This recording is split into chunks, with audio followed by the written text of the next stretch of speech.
o finalizado para poder escuchar.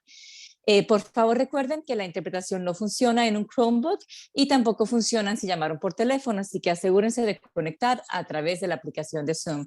Gracias y cualquier pregunta, por favor, nos dejan saber en el chat.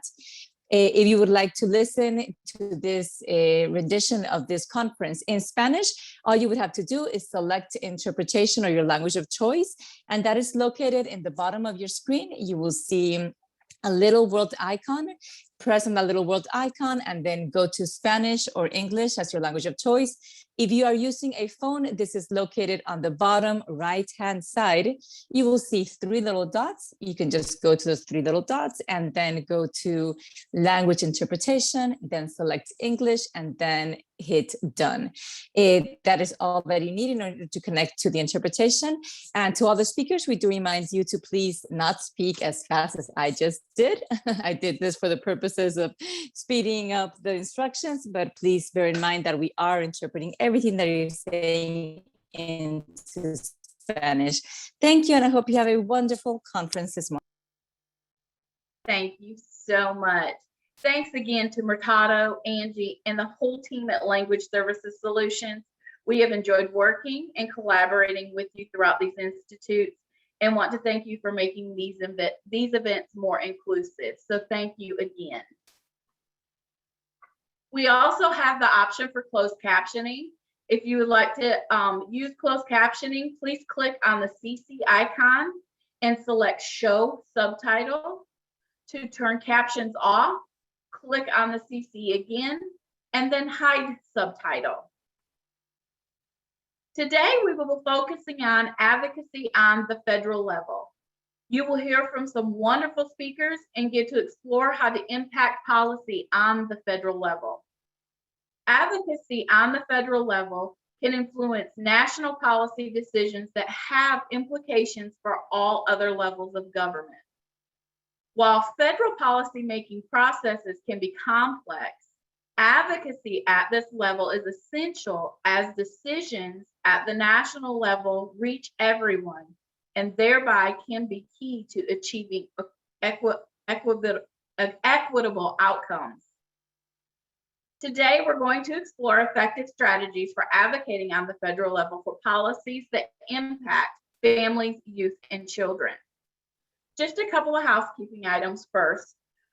We want to thank you all for logging on and joining us today. Please type any of your questions you might have in the chat or the question and answer box, and we will do our best to make sure it is answered. PCANC's Communication Manager, Chris, will be live tweeting this event, so make sure you check that out at PCANC and use the hashtag NC Policy Institute 2021. Additionally, we are recording today's institute, and this recording will be shared afterward. We also have recordings available for the previous institute if you missed them or just want to listen to them again. So feel free to reach out for a link to access those recordings. We want to thank our sponsors for this event, WellCare and Essentials for Childhood. Without their support, these events would not have been possible. We would also like to thank the State Collaborative Planning Group for all of their hard work to make these institutes happen. Today, we will hear from many dynamic and engaging speakers. We will start off with a special welcome message from Dr. Charlene Wong, followed by an opening keynote from Reverend Dr. Starsky Wilson and Advocacy 201 by Sarah Braffman. We will then take a short break and return for our Parent Voice keynote delivered by Joyce Spencer. And lastly, we will have a panel discussion with Marissa Morabito, Jesse Kohler, and Jessica Burrows. Okay, let's get started. First is our welcome video from Dr. Charlene Wong, Assistant Secretary for Children and Families at the Department of Health and Human Services. Good morning. I'm Dr. Charlene Wong, the Assistant Secretary for Children and Families at the North Carolina Department of Health and Human Services. I am thrilled to be welcoming you today to this North Carolina statewide Virtual Policy Institute, The power of communities to advocate for and drive policies that support the health and well-being of children and their families cannot be understated, particularly during this ongoing COVID-19 pandemic. At the North Carolina Department of Health and Human Services, we continue to work towards achieving our vision of children who are healthy and thriving in safe, stable, and nurturing families, schools, and communities. With that vision in mind, the department is launching a new division of child and family well-being that will work to meet the health, social, and educational needs of children, youth, and their families in North Carolina. We'll be working to achieve that by enhancing how children and their families can access programs that support their well-being. We know that coordination across programs in the mental, social, and health spaces can give more families access to these programs that they really need. An early area of work will be making it easier for children and families to access and utilize the nutrition support programs, for example, WIC and SNAP. The division will also be working to coordinate increased investments in child and family well-being. An example of early work here will be thinking through the use of the American Rescue Plan funds and how these funds can be used to close key equity gaps in child well-being, including more equitable access to the continuum of mental health services for children and youth. Finally, the division will be elevating the values of the teams and partners all across the state who are working to support child and family well-being.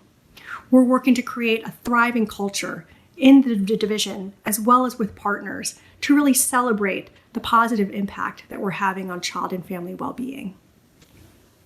To elevate and coordinate the critical work of supporting whole child and family health, the Division of Child and Family Well-Being will bring together complementary programs from within the department that serve children and families. These programs include nutrition programs for children, families, and seniors, such as WIC, SNAP, and then a child and adult care food program, the Early Intervention Infant-Toddler program, health-related services and programs for children, such as school health promotion, home visiting, and programs for children and youth with special health care needs, and school and community mental health services for children and youth. We expect the Division of Child and Family Well-Being to launch starting in the winter. During the ongoing COVID-19 pandemic, we've learned that we can make a greater impact when we collaborate across teams and with communities to improve access to our programs and services.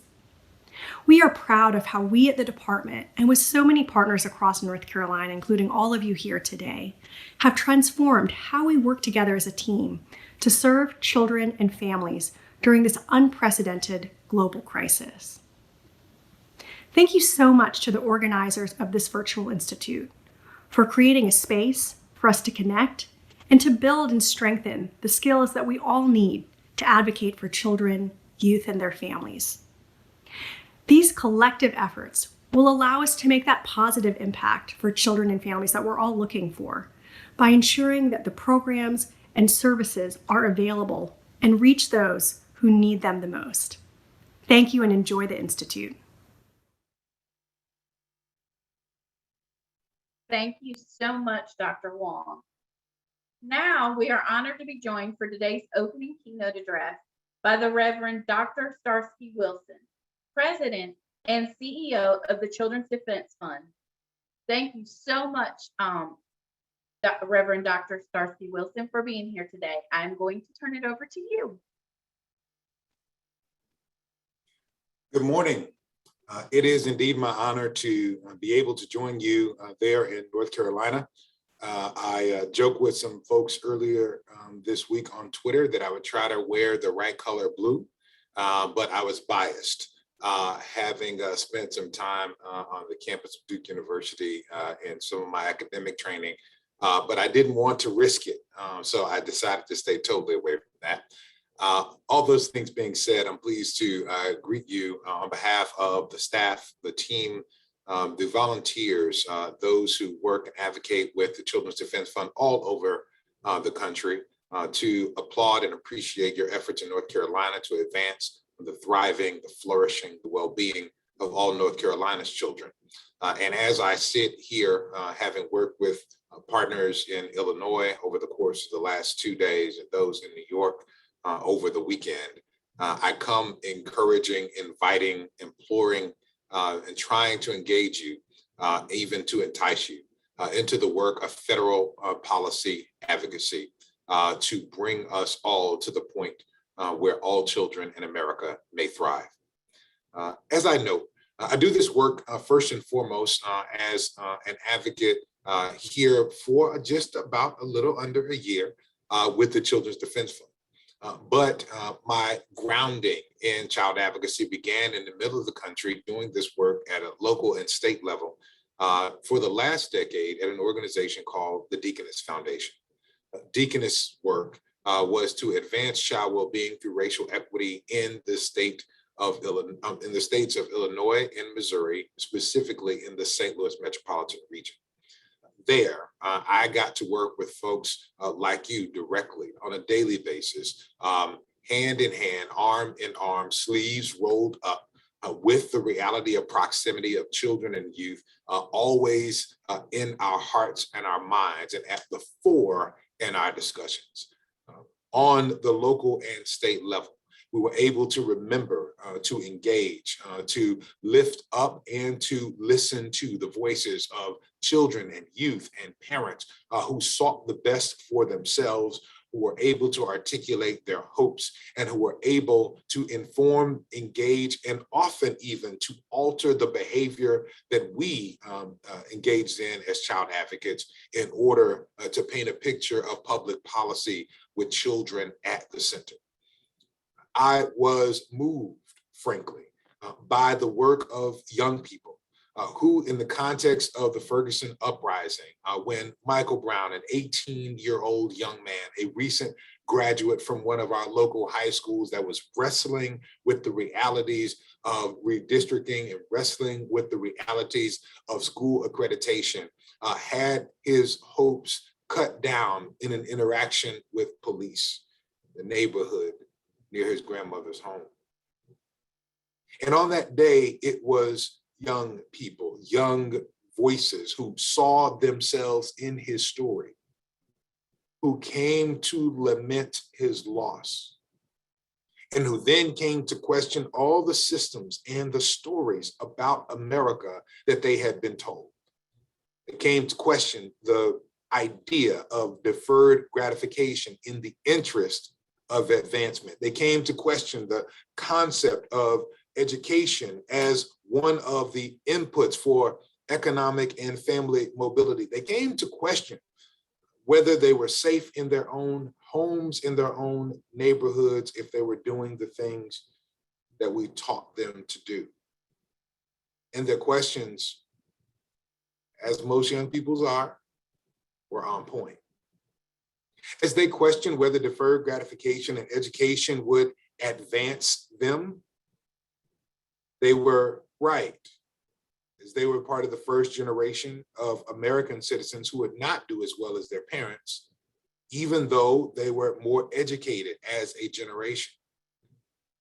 They were of those who have grown up and come to know America in response to disruption and tragedy and economic recession and the recovery thereof. And so the conditions around them shaped a circumstance such that even the greatest of their grit and the most rigorous of their resilience would not make possible them living the lives that their parents had promised if they would just get an education and defer gratification. And so, because the individual interventions to advance oneself had fallen away, and because the environmental circumstances and the economic structures have so been impacted, they came to know that the system, to use the language of my Christian tradition, was cursed.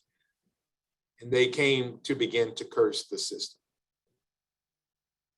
They gathered in hell's space in a way that transformed and called me forth for over a year. Hell space in the streets desiring and demanding answers, held space in community centers, convening with legislators, held space with police on often contentious highways. And they did so in the interest of getting your attention. Your attention. They wanted to make sure that people in North Carolina knew what was happening in Missouri. Your attention. Because they had a sense that if it could happen in a small hamlet in an exurb of St. Louis, it could happen in Durham, Raleigh, North Carolina. And they knew the stories from Greensboro.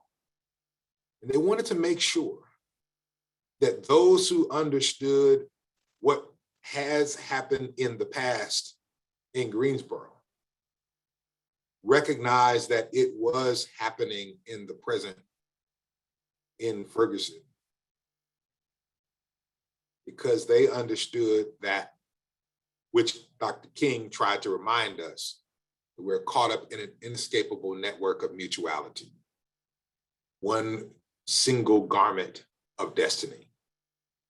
And so it is insufficient for us to be drawn in too deeply and feel fulfilled in our work in a local setting or at the state level. Rather, we must understand that the work that we do for the children in our community must be tied to, is always connected to the work that is done, the circumstances that arise where all 74 million of America's children are raised.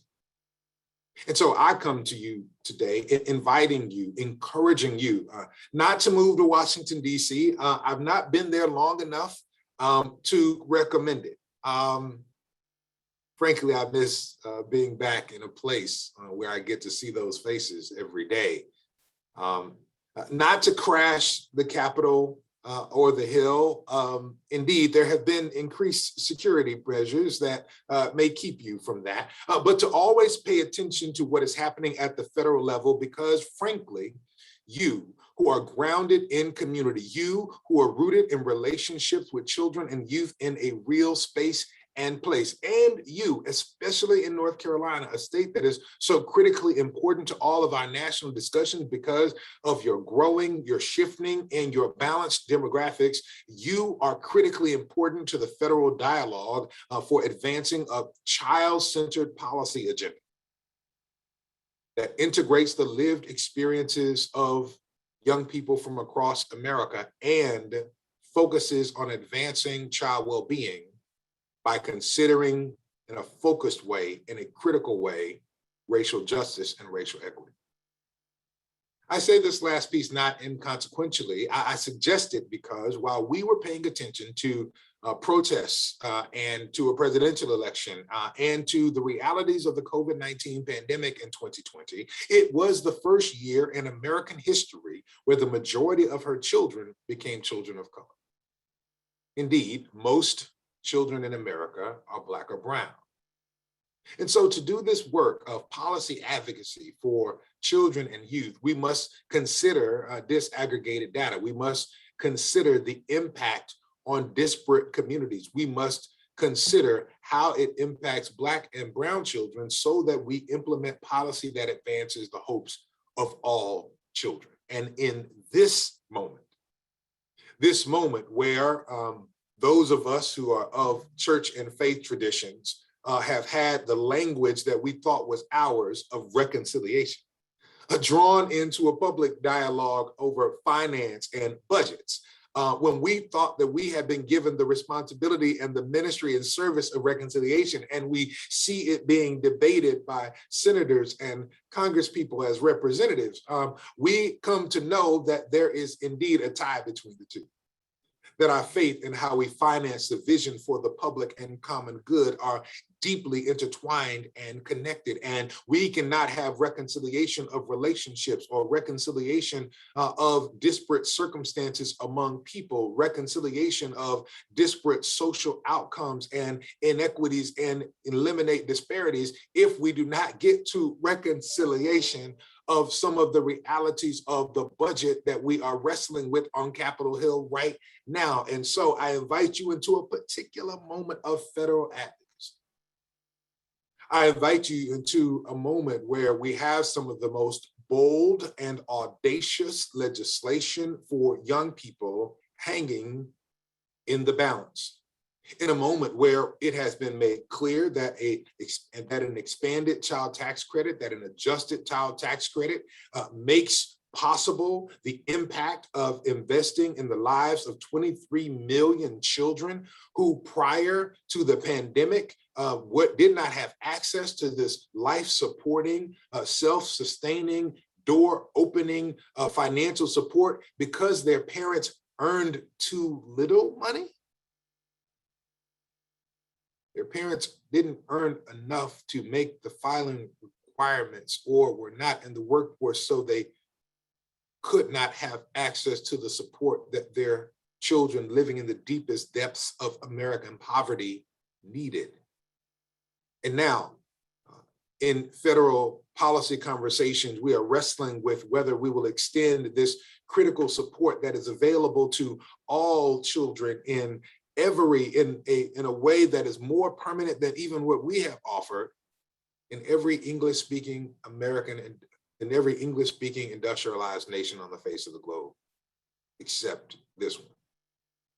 In this moment, when we have learned over the course of the pandemic that universal school meals both save money for local school districts on administration and provide access to more children who need healthy nutrition in order to advance in school, to stay focused on their studies and to be whole in their communities. Even though we know it, we are questioning whether we should go forth with a project of universal school meals. Rather, I heard it said this way about one legislator: we are considering whether we go back to the day where everything in public school is free except for the food.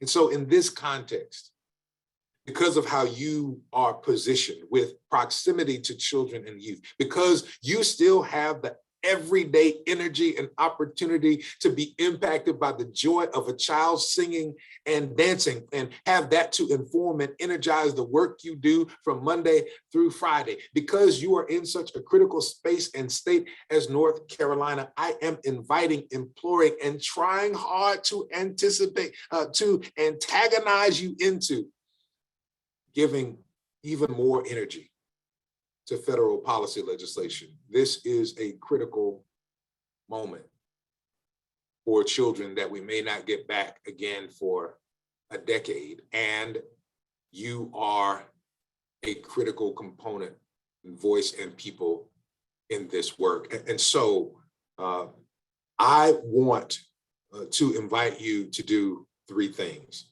that I think are critical for this work of policy advocacy across the board. I will not presume to suggest to you exactly what you should invest your time and work in. This is an august and robust gathering of advocates working on different types of issues, but I do want to offer a way, a means, a method perhaps, about how we go about this work at the federal level that has been played out in the heritage and the history of the Children's Defense Fund, and I believe is critical in this moment. It was the late Dr. C.T. Vivian who first introduced me to Marian Wright Edelman in a personal way, and that came to advance my engagement in partnership with the Children's Defense Fund. Dr. Vivian, when I first heard him speak in Southern Illinois, as a matter of fact, not far from where I am right now, he spoke at Lewis and Clark Community College, and he raised the question in a program that honored the legacy of Dr. Martin King. He asked the question, what makes a movement? With his grand and steeped heritage in the civil rights movement, of course, he was positioned to offer an answer. He gave us a formula for what makes a movement. He suggested that means times method times message equal a movement. That we must have resources for the work, means that we must have a guiding framework to organize our activity, methods, and we also had to have clarity about the words that we desired to say, the messages we desired for the nation and for the world. And so what I want to offer you is a way, an organizing framework at how to get at the means, the message, and the method of a movement for child well-being that needs to come from Charlotte to Washington, D.C., and needs to have Washington, D.C. remember everything that's happening in Raleigh. I want to offer that first and foremost, and this is where you are best positioned, if we will advocate for federal policy legislation that is in the interest of our children, we have to ask. A-S-K, ask. This week, the Children's Defense Fund honored the 30th anniversary, 30th annual National Observance of Children's Sabbath. In order to do that, we asked congregations, synagogues, mosques, and temples across the country to listen to children. We recognize that we're in the midst of a pandemic where we began by thinking that children were somehow exempt from catching COVID-19. And now we're at a moment where children's hospitals across the country are filling up. We believe that this not necessarily always intentional, but this absolutely unfortunate miscalculation about the realities of the impact of the pandemic on children has caused us to look over the social and emotional impacts of isolation and the disruption of routine. That, of course, we know this met us at a point when there was already skyrocketing suicide rates among Black and Brown children, even before the pandemic. And so we need to interrupt faith communities and child advocates across the country and tell them, before you speak, ask. And we have specifically centered the question with our child advocates: where does it hurt? Sit with children in your community, sit with youth, and ask them how the pandemic has impacted them. Even before we ask questions of which legislation we should lean in on, we should afford ourselves the proximity and the power of hearing the voices of children in intimate and real ways, not just from surveys, although surveys are helpful, not just in focus groups, although those are critical, but by organizing to be an intimate relationship with young people. We should ask them, where does it hurt? In addition to asking, then we've got to act. There is, of course, a great depth in the truism that people don't care how much you know until they know how much you care. Once we open up the realities of the circumstances of young people, and once they have shared with us the depth of their pain or their challenge, we have to act to meet the need that has been placed before us. And this is why it is so critical, it seems to me, for me, as the leader of the Children's Defense Fund, to spend time in real places across the country with real young people who are wrestling with real things, and with those like many of you who are meeting those needs directly. It is why it is critical for the Children's Defense Fund, not just to advocate in Washington, D.C., but to be meeting the needs of young people in our freedom schools, 11,000 every summer, to support young adults, 1,300 every year across the country in 118 cities in 28 to 30 states every year, because there we come to understand what is happening with young people, but we're also meeting a direct need that those families have. And if we are not meeting needs with young people, we are not building what one social sector advocacy and capacity building group, the TCC group, calls, we're not building relational capacity,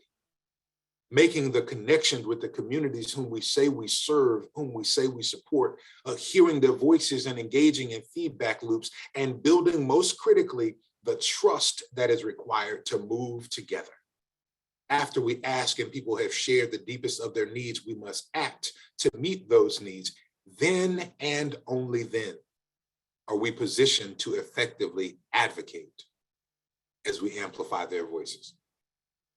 Yes, we ask, then we act. Building that trust, we are now positioned with authority and legitimacy to speak for. And by the time we've done the first two, we understand that we must speak with children, youth, and their families. So, of course, we invite you to advocate with us. On our website at childrensdefense.org, you will find resources to support your work in North Carolina. As you look around in North Carolina, you will find the most dense engagement, the most dense networks of our CDF Freedom Schools in the country, and remarkable advocates who are doing work to meet needs in those local communities, connecting with parents and with children. And as we talk about advocating together, on our website, you'll find the opportunity to connect with our resources on how to contact senators and congresspeople to talk to them about the expanded child tax credit.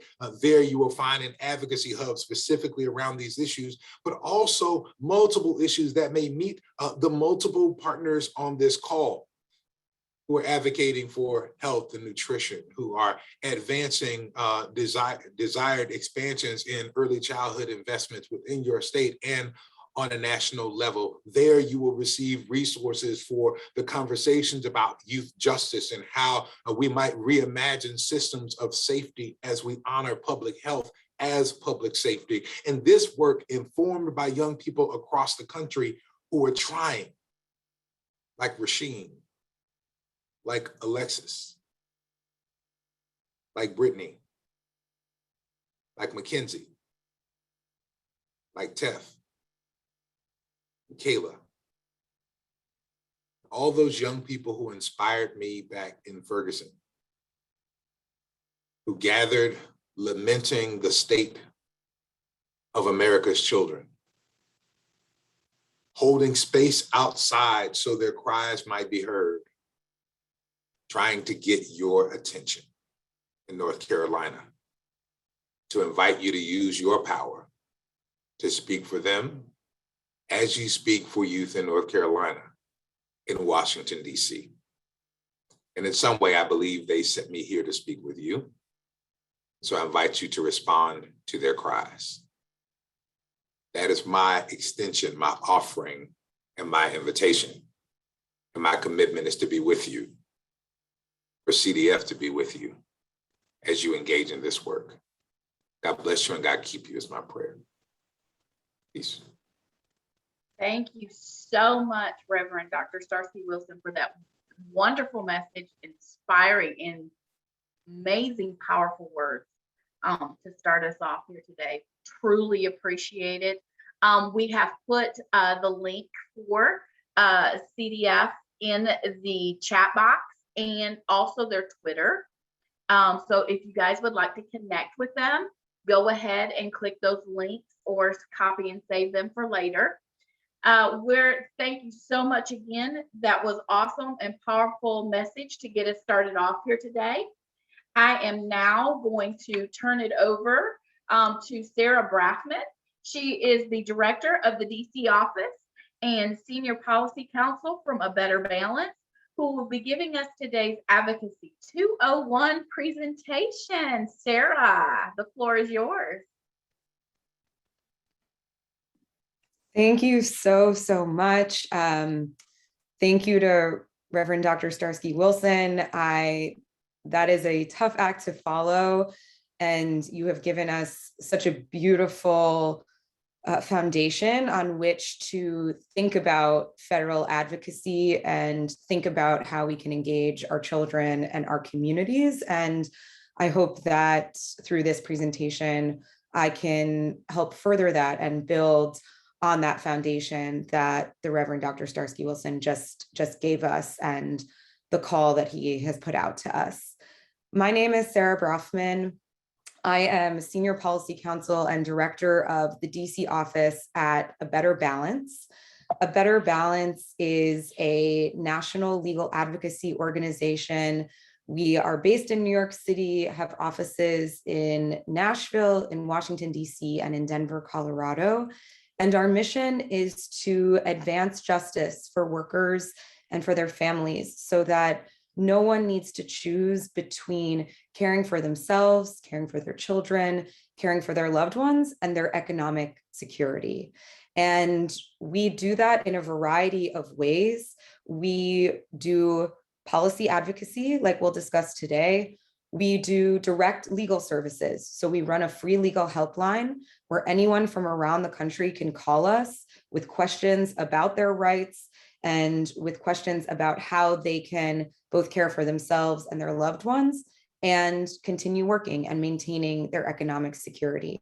And so we have attorneys that talk to thousands of people around the country, including many, many people in North Carolina, about their own personal situations and their own families and their own needs. And we do a lot of outreach and education. We today are going to discuss policies that we are hoping to advance, but once laws are passed, they are only as good as people knowing about them and utilizing them. And just as important as passing laws is knowing about the laws and getting the word out within our communities. So those are three facets of what we do at A Better Balance. We have a variety of goals to cover today, and I am so excited that this institute is happening today because, like the Reverend Doctor mentioned, it is a monumental moment at the federal level. This is a once in a generation opportunity to advance some incredibly exciting and just monumentally, like I said, impactful policies for children and families right now. So the first thing that I want us to do today is really just to brush up on the ins and outs of what it means to pass a law in Congress, because I think a lot of times it can feel overwhelming when we read the news to think about how the mechanics actually work at the federal level, because we only get dribs and drabs. And so it's good to have a foundation of how laws actually get passed at the federal level. Then we will move into ways that we can engage in advocacy. And in the keynote, we heard some really important ways to be communally grounded in our children, grounded in our families, and how we can carry over that community engagement onto the federal level.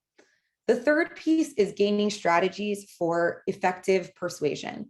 When we're talking about advocacy, the kernel of that is that we are advocating for something. We are trying to advance a cause, advance a proposal, and really relay the significance of that for our communities and for our families. And so thinking about strategies for how to be persuasive with our elected officials is something we'll cover. And then we'll turn to some key pieces of legislation that are on the immediate horizon. And when I say immediate horizon, it is very immediate. You know, the Speaker of the House, Nancy Pelosi, is talking about trying to move some very big pieces of legislation by October 31st, which is next week already at this point. So this is we are here at a critical time, at a critical juncture, and we'll talk about a few pieces of that. I don't want to overwhelm us with all of the array of policies, but we'll look at a couple of distinct policies and start drawing some connections together about how we can translate the work within our communities up to the federal level. So let's first turn to the ins and outs of Congress. I'm going to focus particularly today on the legislative branch. So when I refer to Congress, I'm talking about the House of Representatives and the Senate. That is where laws get introduced and where they get passed. Eventually, the president signs them, but the bread and butter happens in the House of Representatives and in the Senate. The House of Representatives, you might hear called the lower chamber, and the Senate is the upper chamber. The House of Representatives has 435 representatives. There will be no quiz here. This is not a test. I cannot name all 435 representatives. Very few people can. It's just important to realize that there are hundreds of representatives that represent communities all over the country. The way that legislation often gets passed in the House of Representatives is through a simple majority. So you just need 50.1% of members to vote for that bill, and then it has passed the House of Representatives. Legislation needs to pass through both houses and then go to the president before it actually becomes law.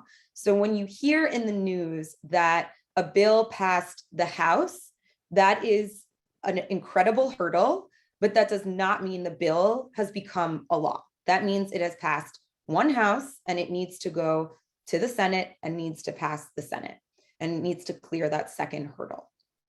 The Senate is a different body and has different procedures.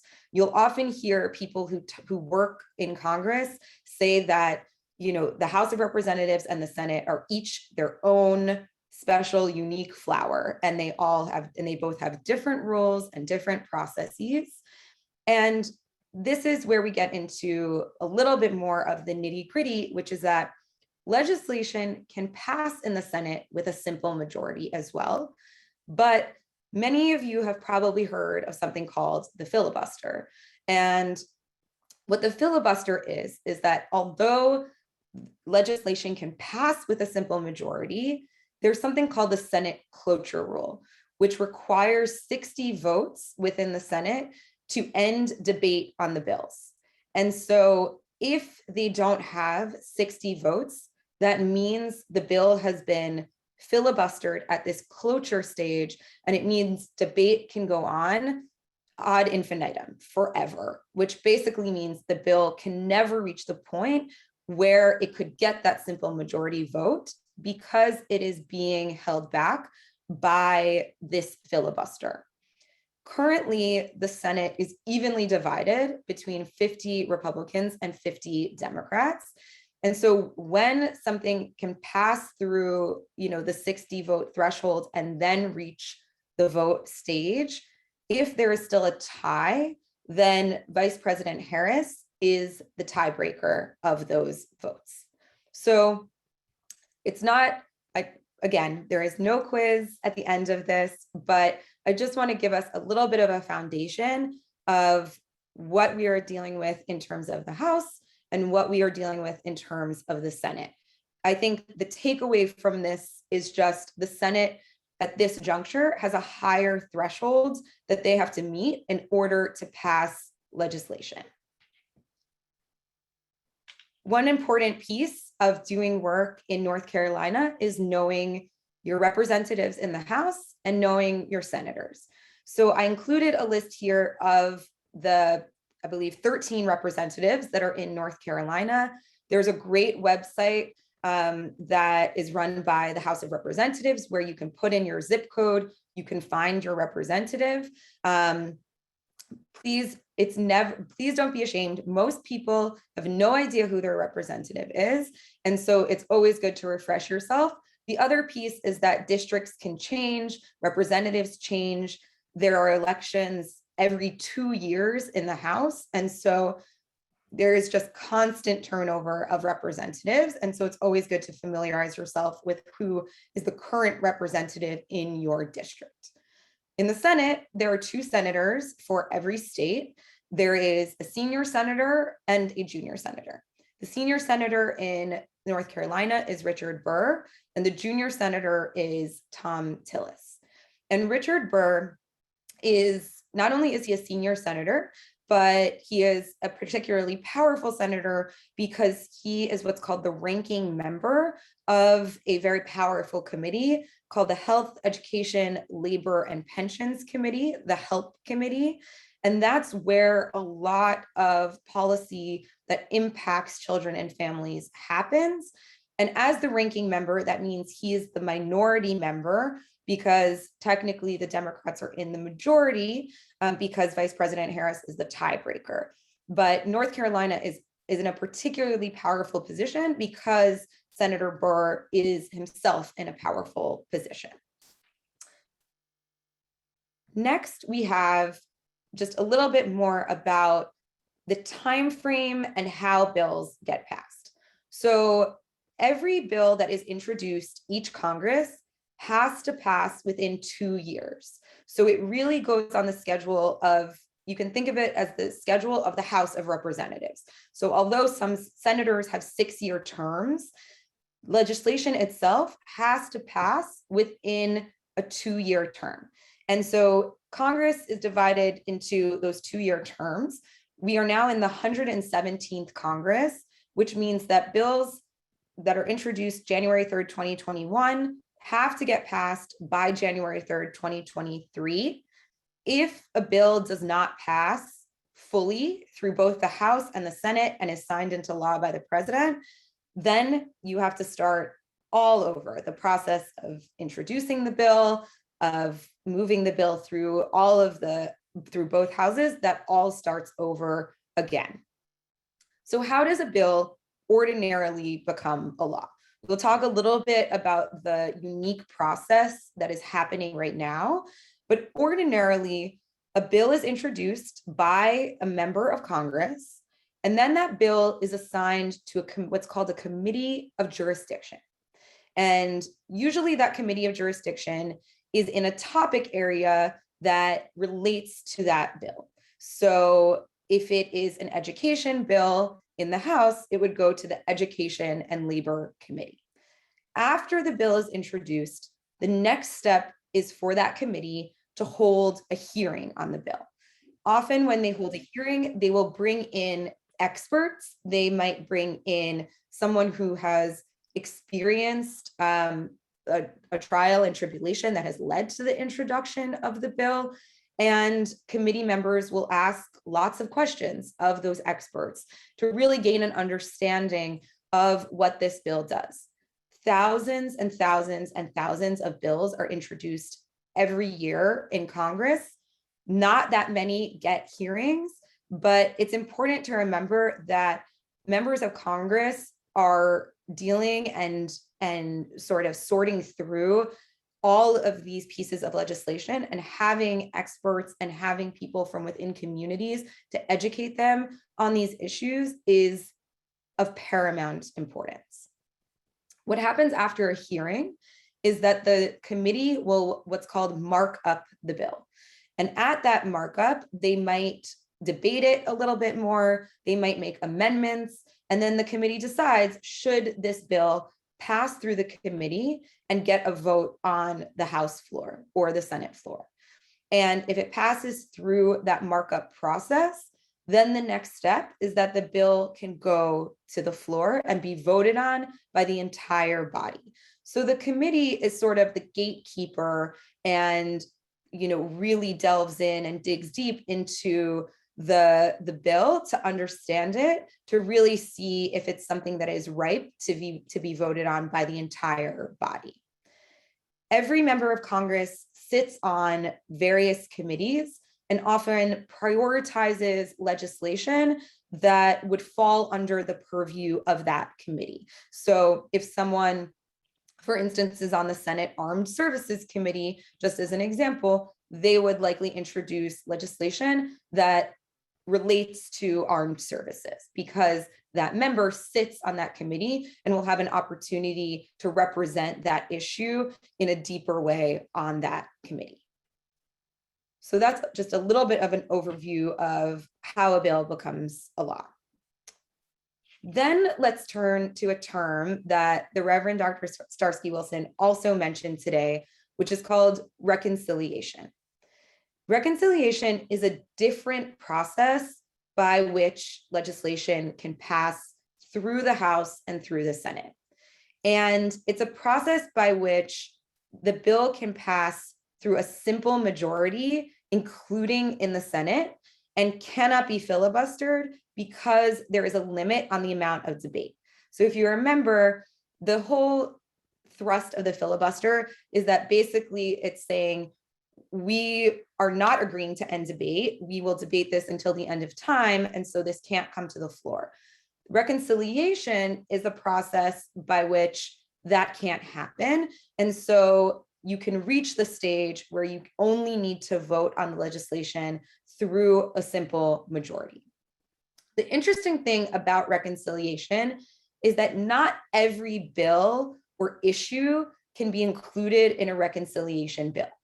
Only issues that would address government spending and revenue can be included in a reconciliation bill.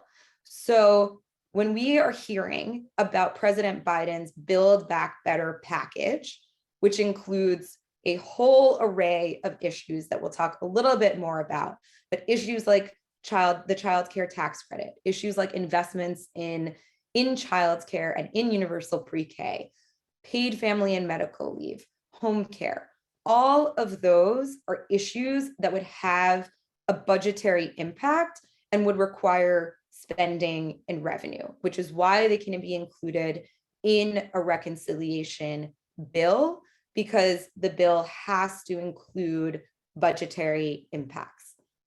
We're going to talk a little bit later and do a little bit of a spotlight on one of the pieces of Build Back Better, the paid family and medical leave provision, which would move through the reconciliation process.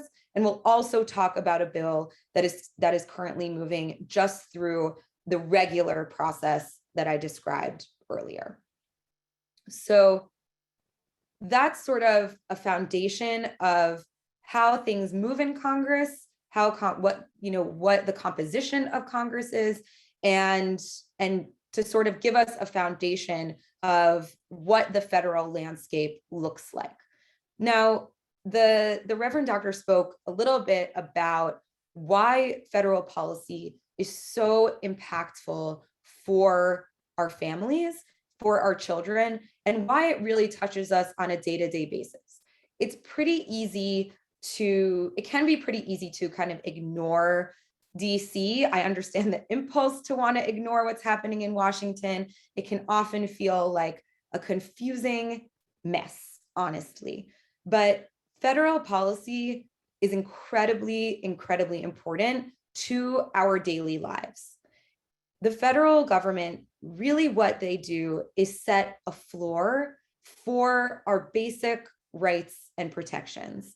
And it's not a ceiling, which means the minimum, investments that are made at the federal level can be built upon at the state level and the local level. So a sort of easy example is the minimum wage, right?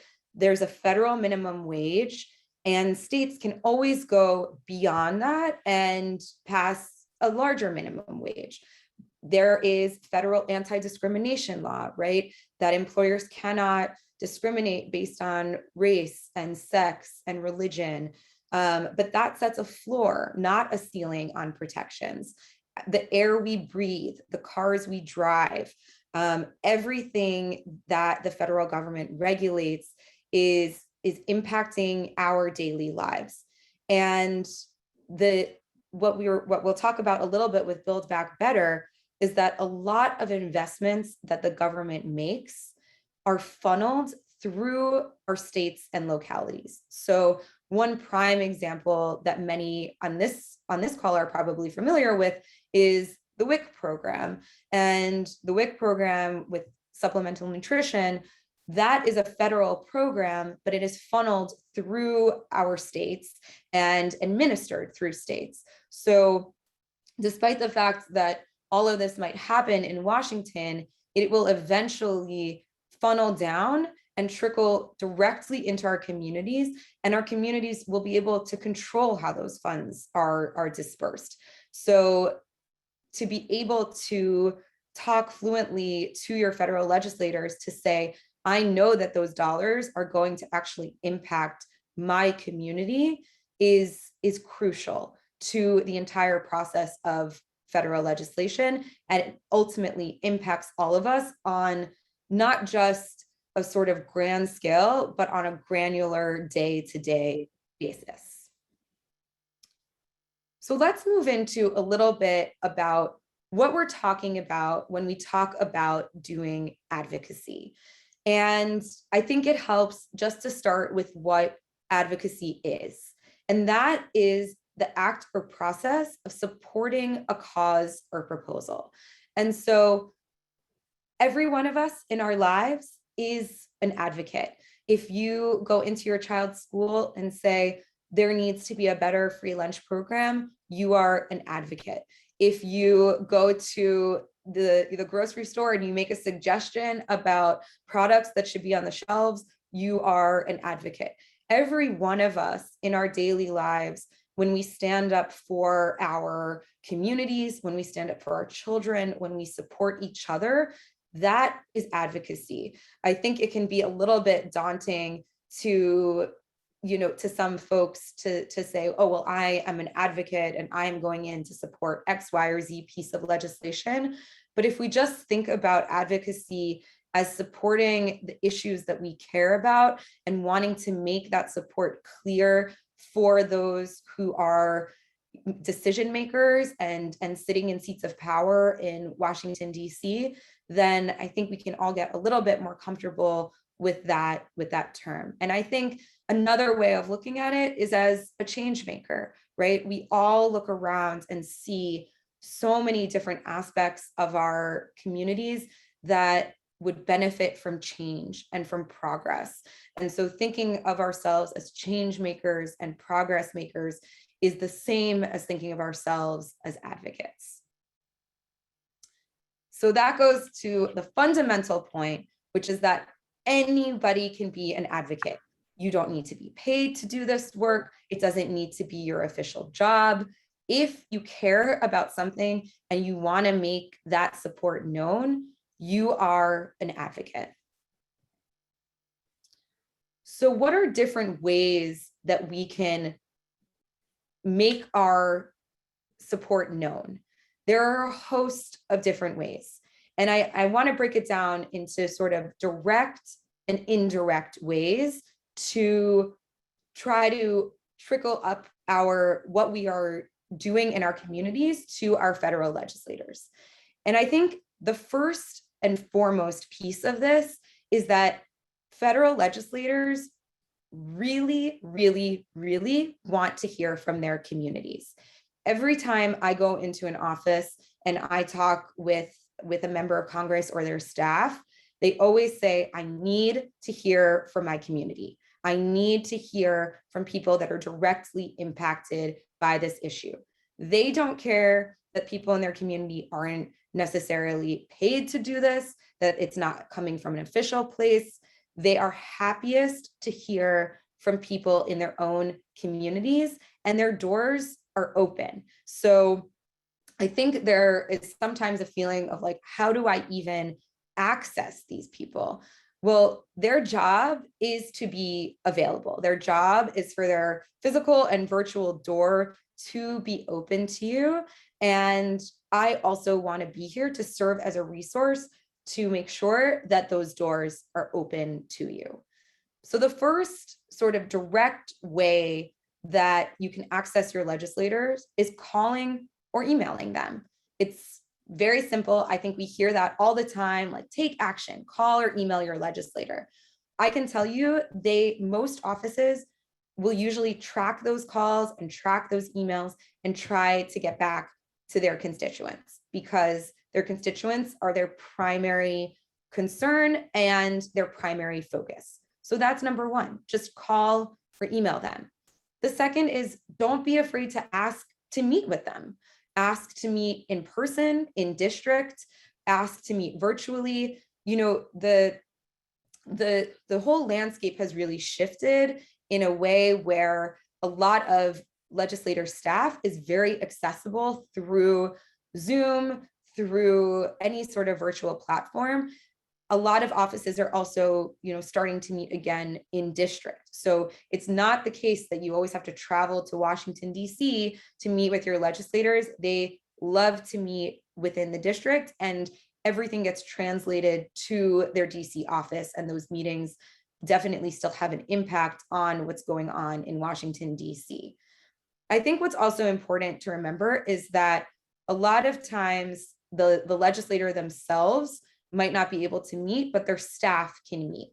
And I think it can sometimes feel like a letdown that the elected official isn't meeting with you.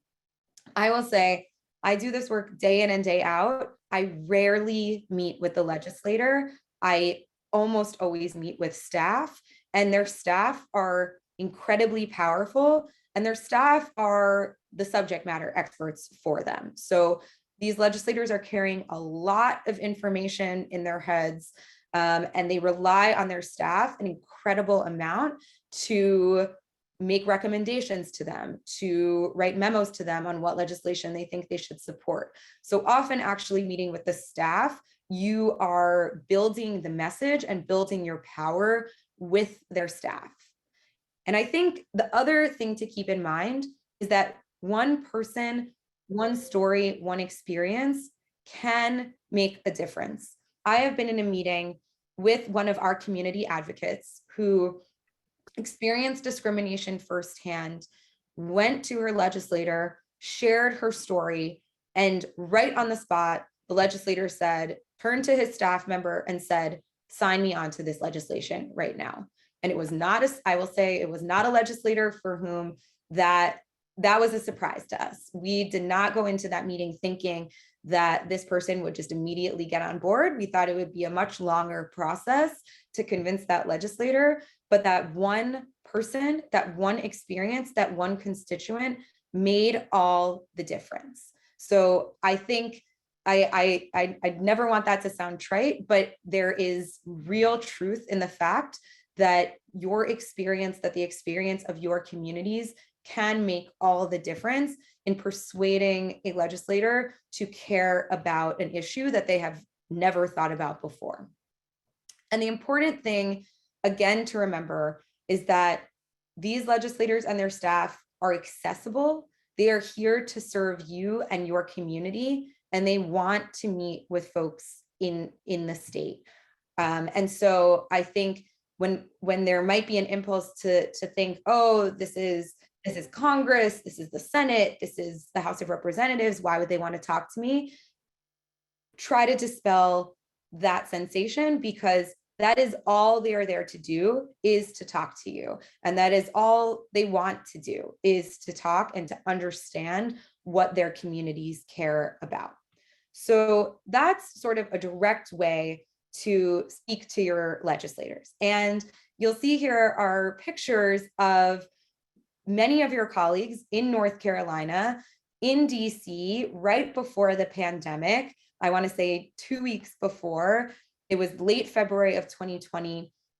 And so many of your colleagues from Moms Rising, from Prevent Child Abuse, I think you can see Sharon in some of these pictures, moms, and came to DC and shared their experiences and their expertise with, I want to say, with both Senate offices and a whole host of House offices, all in one day. You know, we had meetings back to back. We were running back and forth, trying to take some snack breaks in between.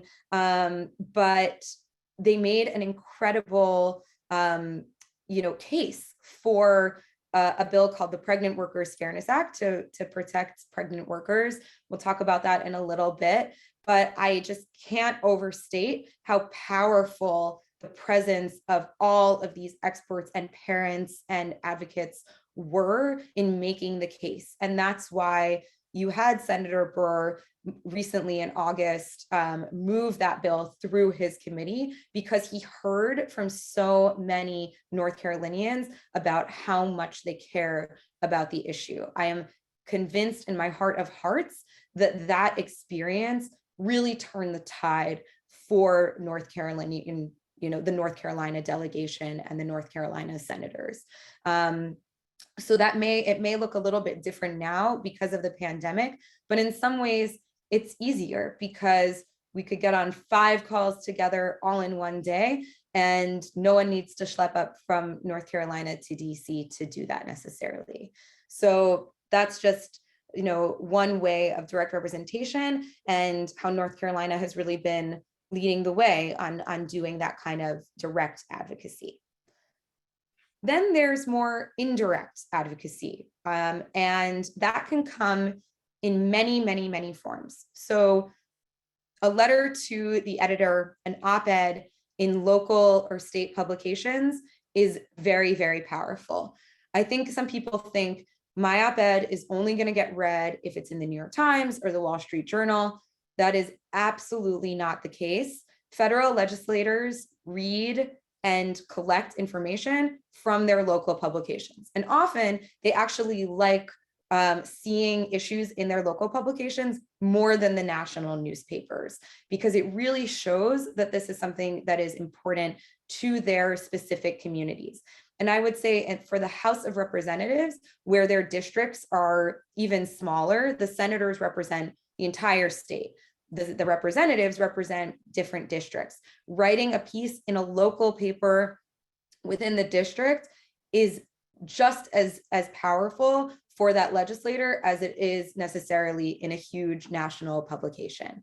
And I think, the same goes for, you don't need to be a professional writer to write an op-ed, because you have the expertise, and that's what will come across in the op-ed. It does not need to be poetry. It does not need to be a novel. This is something where you're saying, this issue is important to me. I have the experience to show you. I have the voice of children to convey, and I'm going to do that in 300, 500, 700 words. The other piece is building community power and encouraging people in your communities and your members to contact their representatives. I know that it can feel tiring to do that. It can feel sometimes like it goes into a black hole. It absolutely does not go into a black hole. It is registered. Oftentimes offices keep count of how many people are contacting them on an issue. And sometimes I'll speak with an office and they'll say, oh yeah, I've been hearing from a lot of people about this issue. And that's because of the work that is done at the community level to make sure that people are getting in touch with their representatives.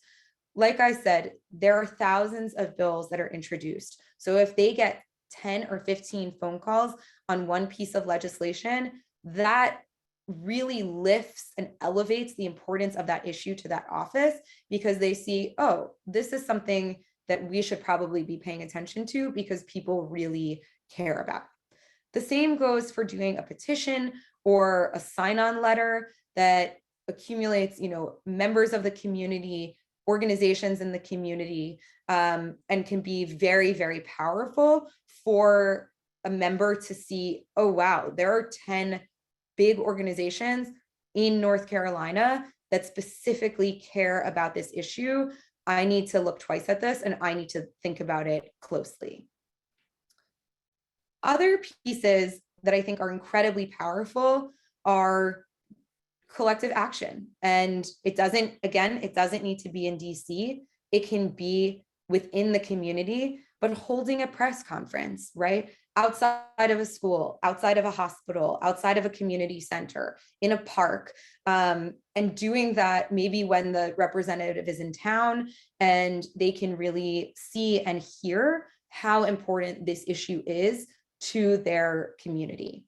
And the last piece around indirect is that social media is incredibly, incredibly powerful.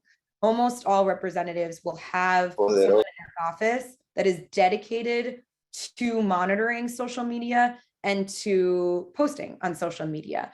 And they are tracking issues that they see. They are tracking the sort of acts that they get, right? You tweet at the member, and if they get 100 tweets on a particular issue, they take notice of that. And so building social media as a powerful engagement tool can be really huge, because I've been to plenty of press conferences and rallies where there aren't 3,000 people at the rally. There might be 25 people at the rally or 50 people at the rally.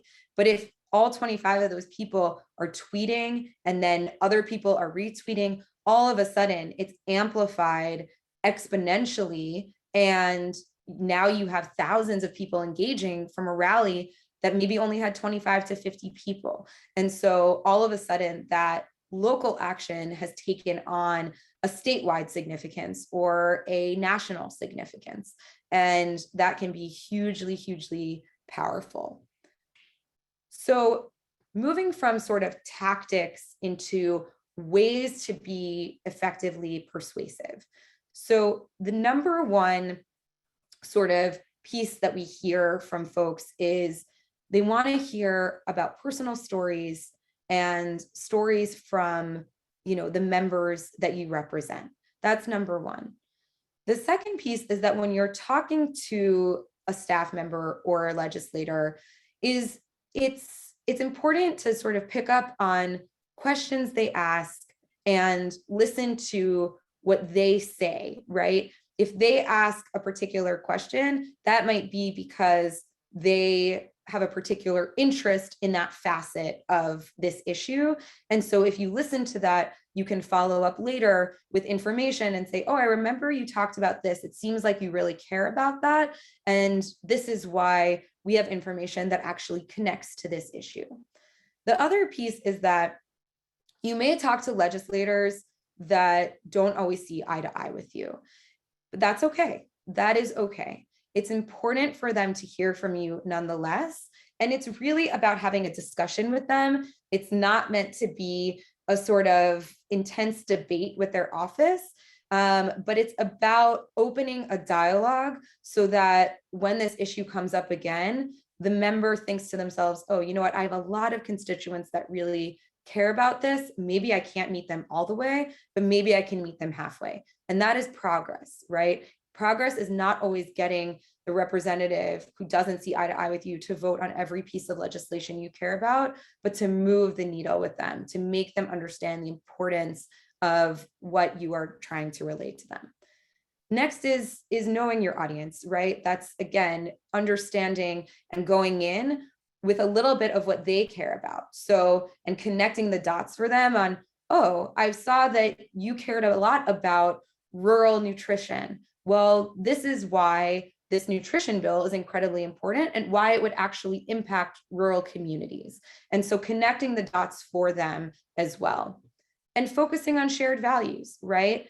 Going in with a top line message that we care about children and families is a common denominator. It is something that can connect us all, and it's something that we all can lay a foundation and ask and start a conversation from there. And sort of the last piece is you want to have this conversation, you want it to be a dialogue and a discussion, but you are there to advocate for an issue and you want to make what's called a hard ask. And so at the end, you might say, we are asking that the representatives support the child tax credit, support, provisions of the Build Back Better package. Is the member supportive of those? And if they're not, the next question is, how can we move them to a place of support? So you want to go in with having an ask in mind, because you don't want to come out feeling like, okay, this was a nice conversation, but they aren't left with knowing what I care about and what I want to see move forward. So it's always important to kind of make what's called that hard ask. Other quick tips, because I want to move into a little bit of the substance, is have a big picture message. Again, this foundation of centering children and families, have that be a common denominator. Share powerful anecdotes, right? Not long stories necessarily. Sometimes people only give you 10 or 15 minutes, but shorter anecdotes can be very, very powerful. And again, don't be afraid to ask for the member's position on the issue, for what their priorities are, for why they're voting, right? They are public officials. They are accountable to the public, and holding them accountable is not just fair, but is what we want to be doing.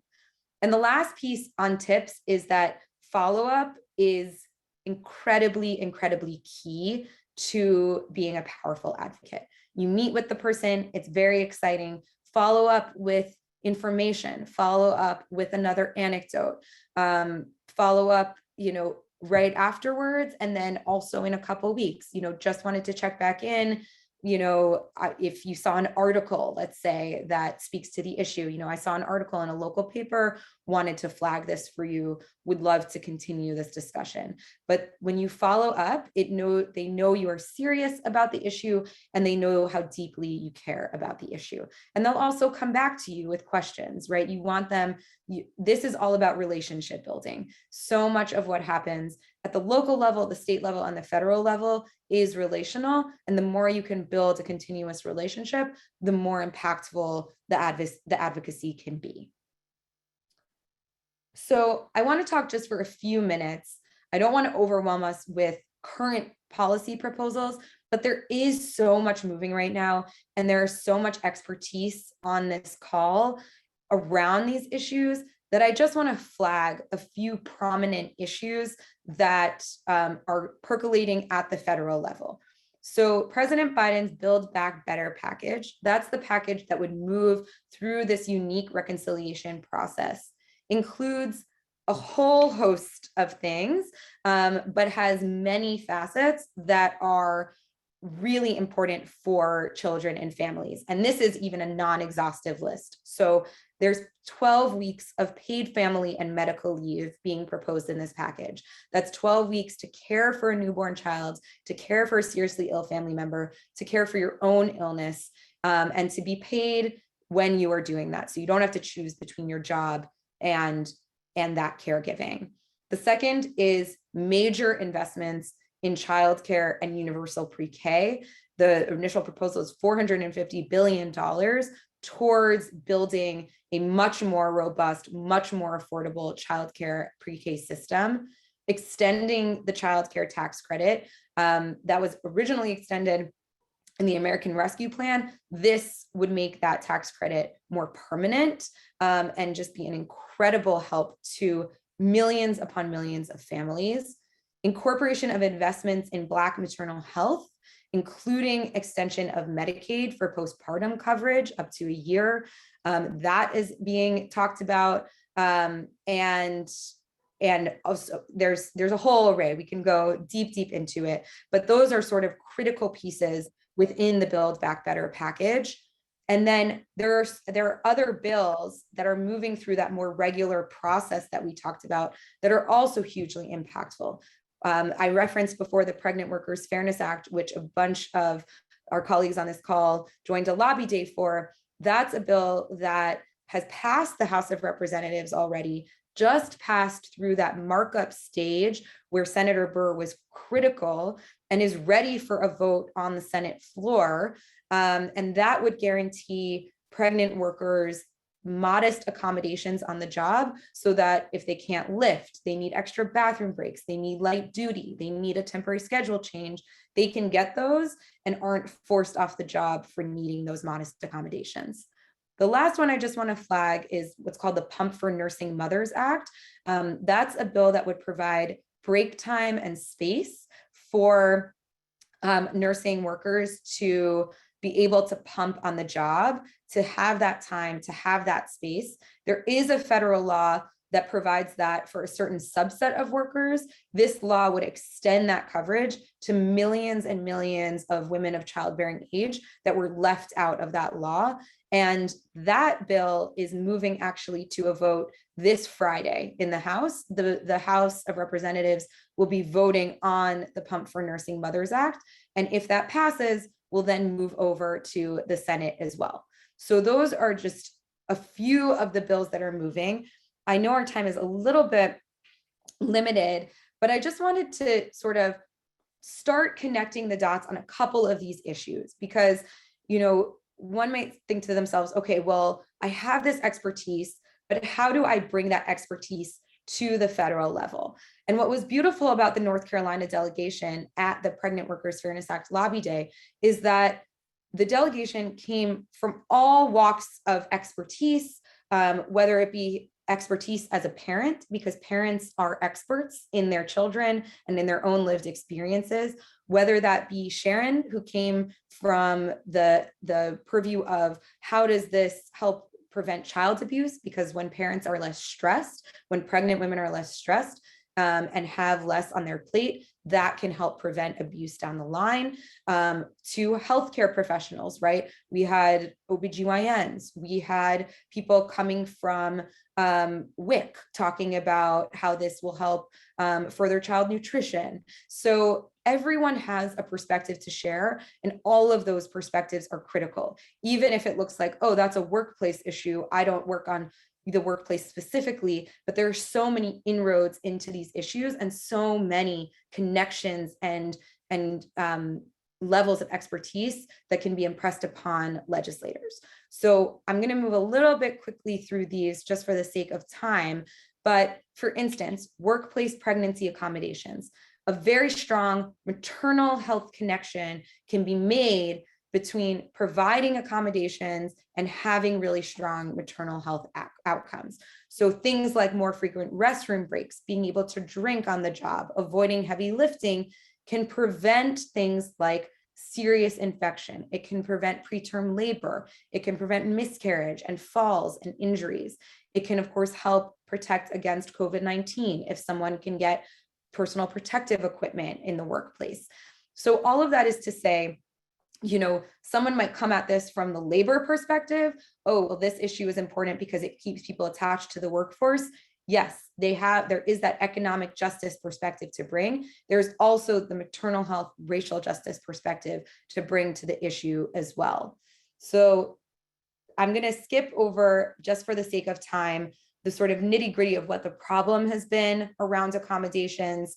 And we talked a little bit about the solution in the Pregnant Workers Fairness Act, and move a little bit more to, again, paid family and medical leave. That's another area where it's a bill that has to do with the workplace, but there are so many connections to be made to maternal health, to if you have a perspective as a social worker, if you have a perspective working with parents, if you have a perspective working with children who are impacted by their parents not having the time to take care of them because they don't have that time off work. Those are incredibly important perspectives to be able to translate to the federal level. So again, nearly 1/4 of women go back to work within just a couple weeks of giving birth.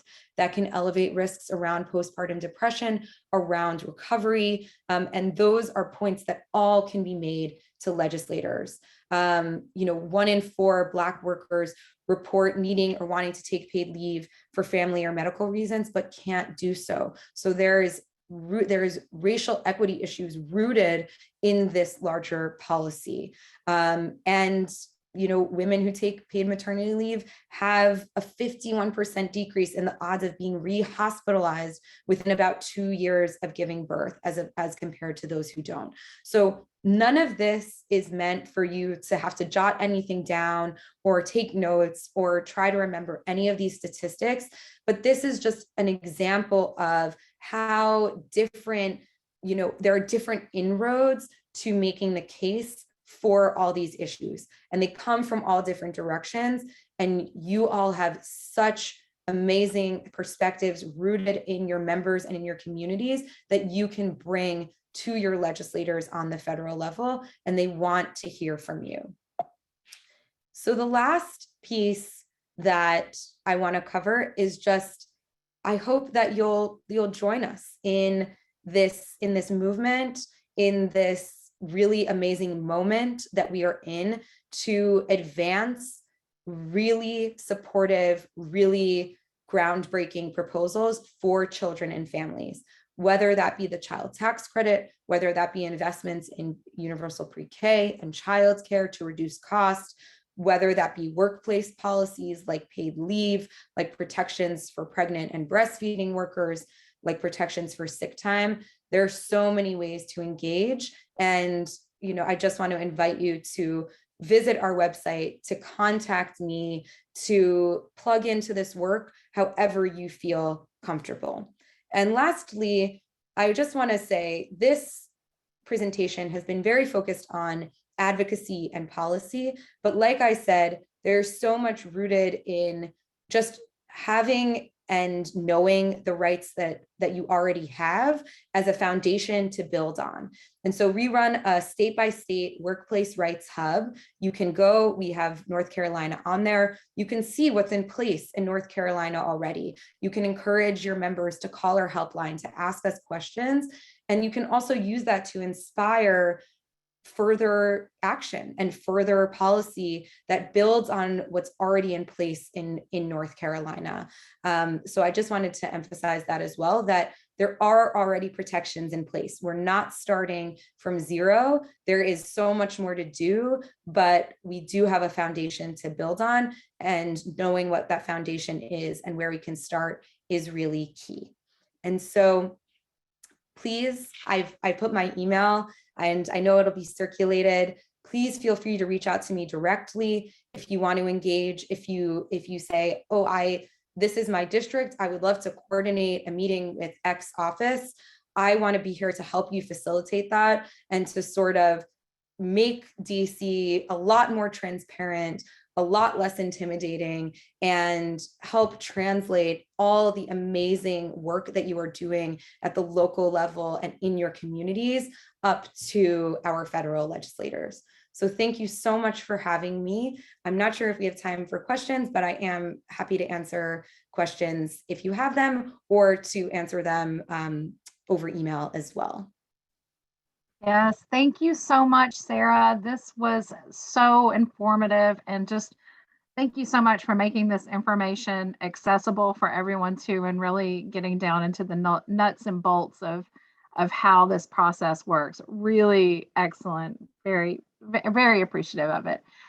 We do have 2 questions in the chat that I do want to ask quickly before we go to break, because I think these are both questions that probably several people that are attending may have. The first one is that I've contacted my legislators many times, but I get form letters back and don't feel like it makes an impact. Can you speak to this behind the scenes aspect that might give me hope when I call or email? Yes. So I know that can be very frustrating. I just want to emphasize that I share in that frustration when offices send back a form email. But what happens often when you send an email or you call, and I would emphasize, I think it's important for offices that when you call, to say where you're from, to say where your family is, to say that you are from North Carolina. All of those are buzzwords that they pick up on. They can be a little bit more dismissive if someone doesn't say that they are from North Carolina. So emphasizing that you are from their district, that you have family. Like I said, it's all relational. So the more sort of personal you can get in that call or email, like, oh, I know the representative loves this restaurant, and this restaurant is something I frequent as well. And, you know, I'm so proud to be in community with my member, and sort of try to add some of those personal touches. The thing is, they also, so they keep track of certainly people that are calling from their district. And the other piece around calling and emailing is, and I would be happy to help with this too, is helping connect you with some of their staff. So the other thing you can do is you can call and say, you know, I would love to speak with the staffer that handles this issue. So if you're calling about a particular bill, you can say, I'm calling about this particular bill, or even just an issue. I'm calling about childcare, and I would love to speak with your staff member that handles your childcare issues on staff, because that will help direct them to someone who will actually potentially get back to you to say, you know, I'd like to set up a call with your staff member that works on this issue, because the member themselves is kind of running in a million different directions. They're doing a million different events, but their staff member who's in DC is basically just doing calls and meetings all the time with constituents and with interest groups. So the more you can call and say, or email and say, I would like to set up a time to speak with your childcare staffer. I think targeting and zeroing in with a specific ask can be very helpful, more than just saying, please support this issue. it's, again, it goes back to the hard ask. It's sometimes uncomfortable to make that ask because it's sort of, I don't know anyone in this office, I don't know who I'm going to be speaking with. But if you end your email saying, do you have time for a phone call with your staffer that handles childcare? I'm hopeful that they would get back to you with someone who can actually speak to you. Excellent. And just one other quick question. Is there a website that easily shows which current policy proposals legislators are considering? And I assume it's better to contact them about a specific bill compared to generic issues. Yes. So to the second point first, it is definitely better to contact them about specific bills. The other sort of interesting thing about Congress is that different legislators will introduce bills that are generally on the same topic area, but the devil is always in the details. And sometimes bills are good in spirit, but they are not necessarily going to fulfill the intended purpose of what you want them to do. So having knowledge of issues that you care about and the specific type of the specific piece of legislation that you think really gets at the heart of the issue is really important. And I would say what's really helpful is to visit sites of organizations that work on this issue. So, Prevent Child Abuse, Moms Rising, A Better Balance. We, on our websites, are very clear about which bills and which issues are really the bills and pieces of legislation that would address the issue at hand and provide information. And so I think before just going to, a main website on what's like congress.gov, which just lists all the bills, start with a local organization that you trust that will have information about that issue and will list bills that they are supporting, because that will give you a good idea of which bill to support.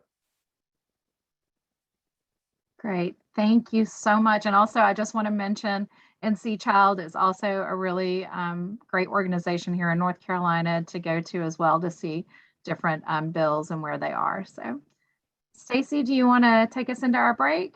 I sure do. So at this time, we're super excited to go to break.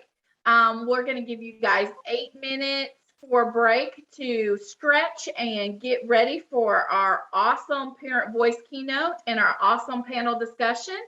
So we'll be back here at 10:43. We'll see you in a minute.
Welcome back, everybody. I hope you enjoyed your break. We are now excited to move into today's Parent Voice keynote, delivered by Joy Spencer, Executive Director of Equity Before Birth.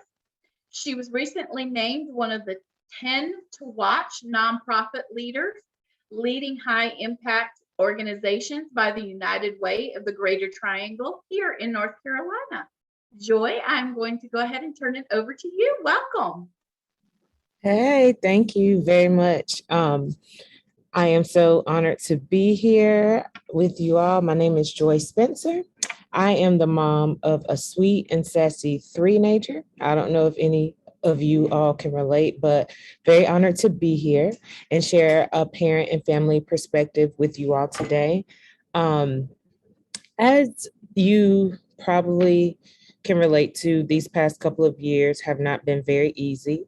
And my story is one that is also filled with challenges. And unfortunately, it's a story that is all too common. I found myself underemployed and in a high-risk pregnancy with inadequate access to health insurance, paid leave, and other healthcare support services.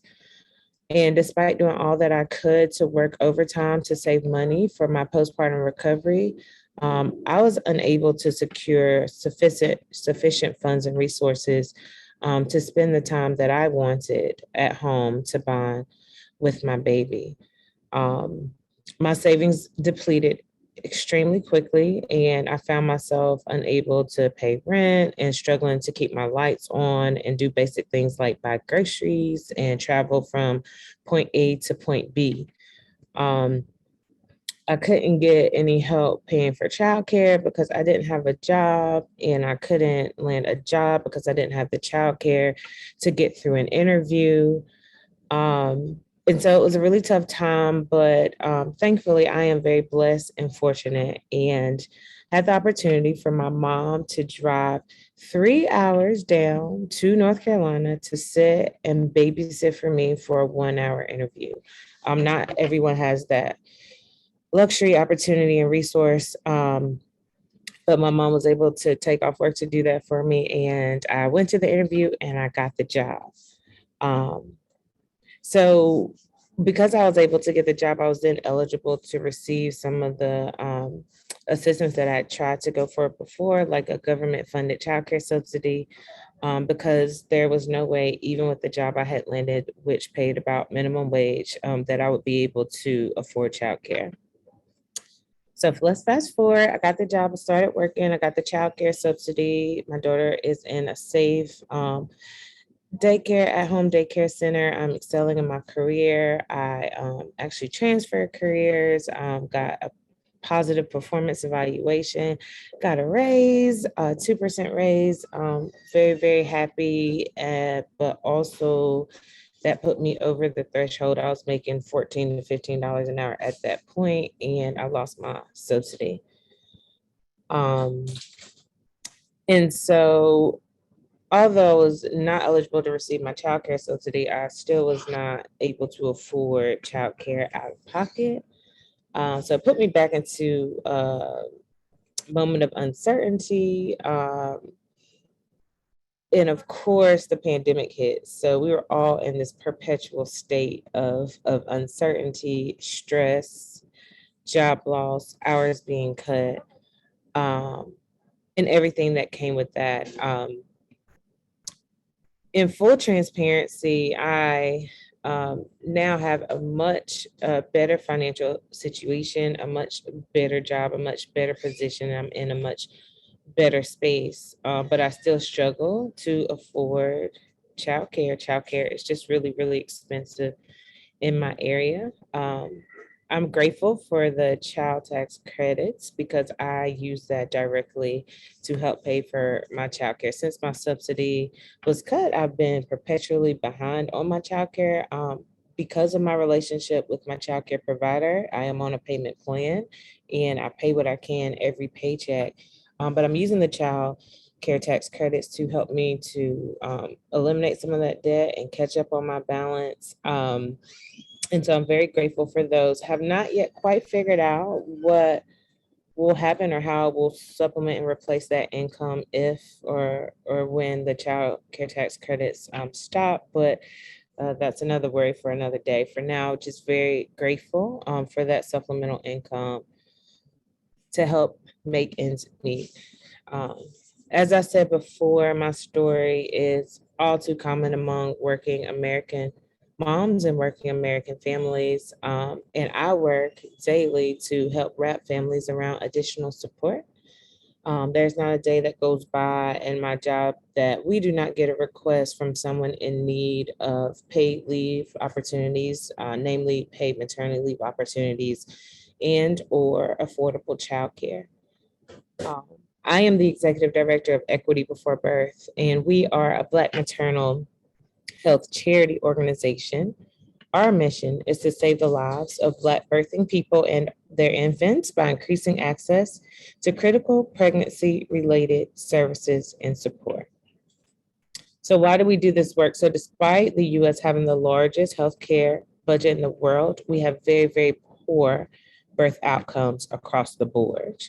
And Black women are 3 to 4 times more likely to die due to pregnancy-related complications. And you heard some of these stats earlier. Our infants are twice more likely to pass before getting the opportunity to celebrate their first birthday. But here's the thing, 60% of pregnancy-related deaths are preventable. So things do not have to be this way and we can change it.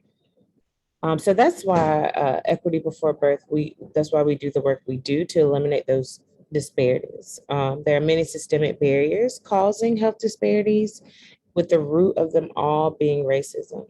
And so Equity Before Birth, or EBB, is working to improve birth outcomes, eliminate those disparities by promoting financial security. We are taking a nuanced approach by focusing on eliminating financial barriers. We are fusing economic justice with birth justice and promoting economic liberation, because we know that financial security saves lives. In addition to covering the cost of perinatal support services like doulas, we give direct cash assistance to families for essential baby items like cribs, diapers, and car seats.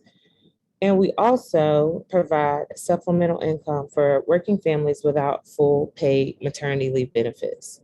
So we give up to $2,000 in a month for up to 3 months for working families without full paid maternity leave.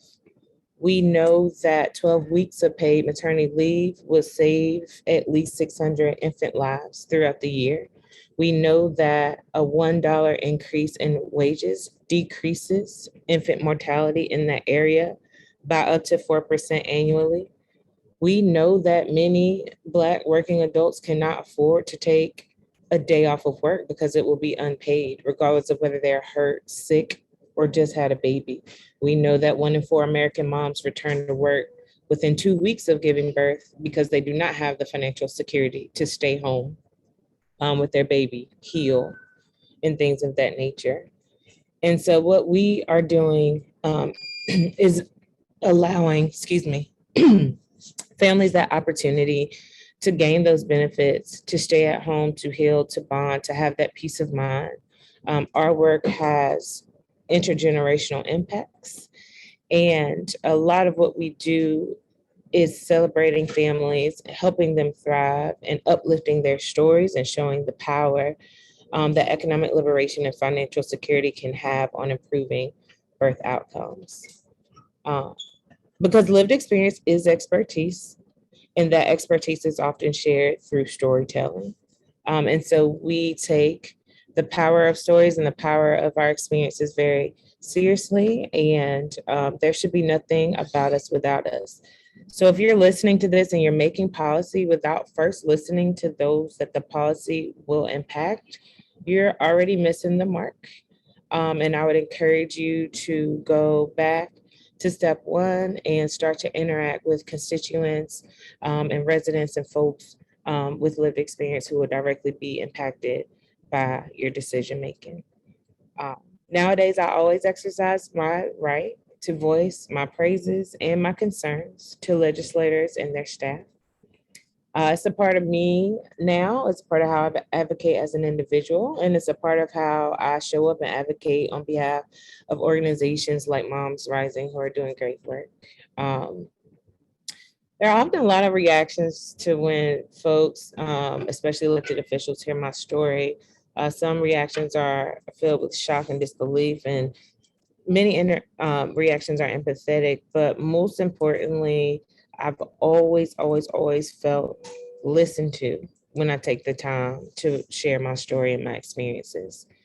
The thing is, without sharing these stories and sharing your lived experience, a lot of policy and decision makers would not know the extent of which barriers actually exist.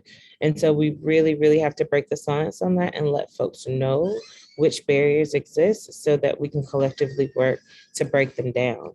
I have seen policy change happen at multiple levels, everything from like an employer level all the way up to the federal level. So I know that using your voice works. I've seen that happen in real time, and I'm happy to speak with any and everyone about what that process may look and feel like. There are often implications in the bylines and in between the lines of policy that some folks don't think about. And so it's up to us to shed the light on these things so that changes can be made and intentionality can be put behind implementation so that policies actually help us and do not continue to cause harm.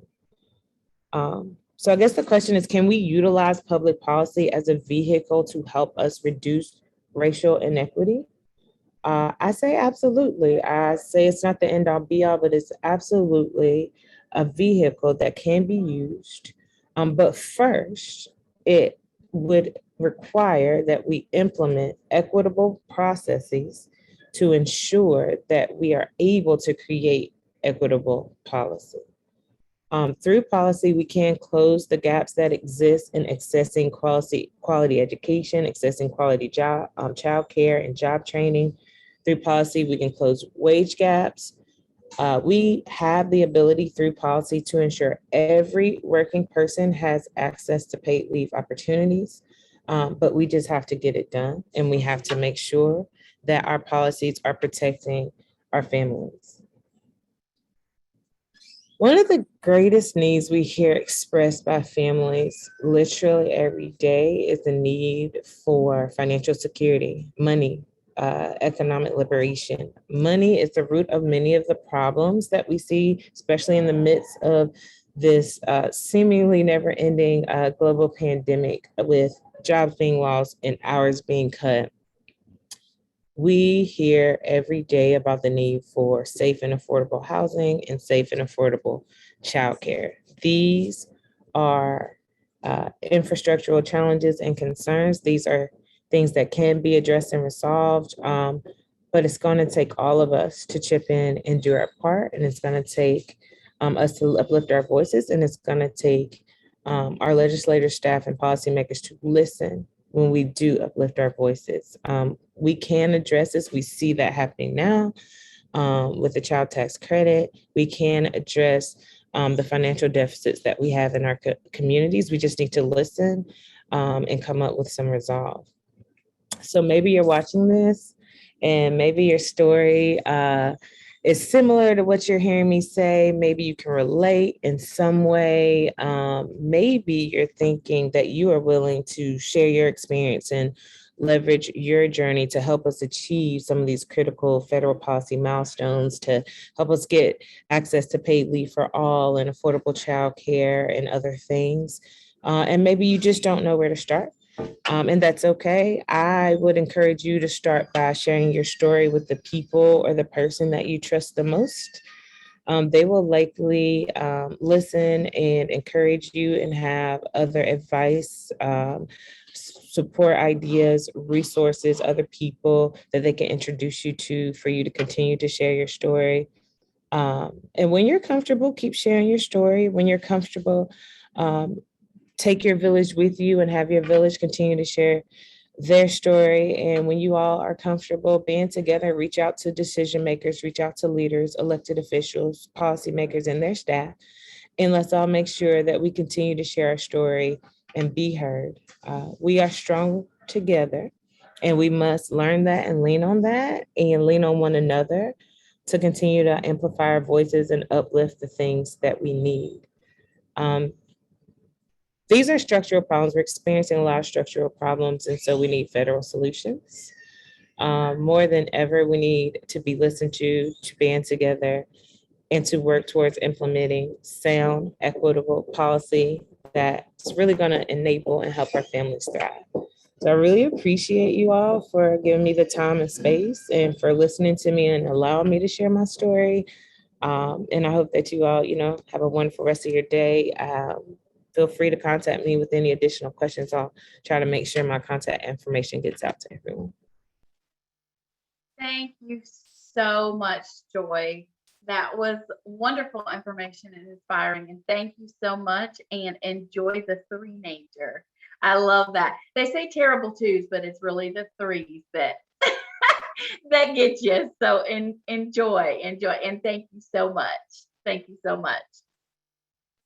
So we are now going to transition into our panel discussion. Today's panelists are Marissa Morabito, Chief Government Affairs and Policy Officer for Prevent Child Abuse America, Jesse Kohler, Executive Director of the Campaign for Trauma-Informed Policy and Practice, and Jessica Burrows, North Carolina Hunger and Food Insecurity Senior Campaign Director at Moms Rising. Both Malia Rose Waters, Policy Director at Prevent Child Abuse North Carolina, and I will be moderating today's panel. Please add any questions you have to the question and answer, and we will do our best to get through all these questions as time allows, as we are running a wee bit behind with all our awesome presenters and information today. So we will go ahead. So welcome everybody, Marissa, Jesse, and Jessica. Thank you for being here today. I'm going to start us off with an easy question. Briefly, so like 1 minute, can you tell us a little, introduce yourself and tell us a little bit about yourself? And Marissa, you're first on my screen, so we'll go ahead and start with you. Wonderful. Hi, everyone. Well, this has been really invigorating. Marissa Morabito, Chief Government Affairs and Policy Officer for Prevent Child Abuse America. I'm located in Washington, D.C., and I have been in my role for 8 years now, a really long time, and just really excited to discuss policy and how to influence policy and create the change we want to see. Awesome. Welcome, Marissa. Thank you. And Jesse, you are next. Hi, everyone. Jesse Kohler from CTIP. It's a pleasure to be here with you, also located in Washington, D.C. I started the role full-time with CTIP in April. Before that, I worked mostly in communities. So I worked in an inner city public high school in Philadelphia, and then was the director of development at a community center in Philadelphia as well. And while working in the grassroots, I saw how policy was really shaping the work that I was able to do, and how policy could create conditions in communities that allowed for me to do more of the work that I wanted to do, which is why I ended up getting more into policy and advocacy. I joined CTIP as a board member in 2017, 2018, and was fortunate enough to be able to become the full-time executive director recently. But it's a pleasure to be here with you all. Awesome. Welcome, Jesse. All right, Jessica.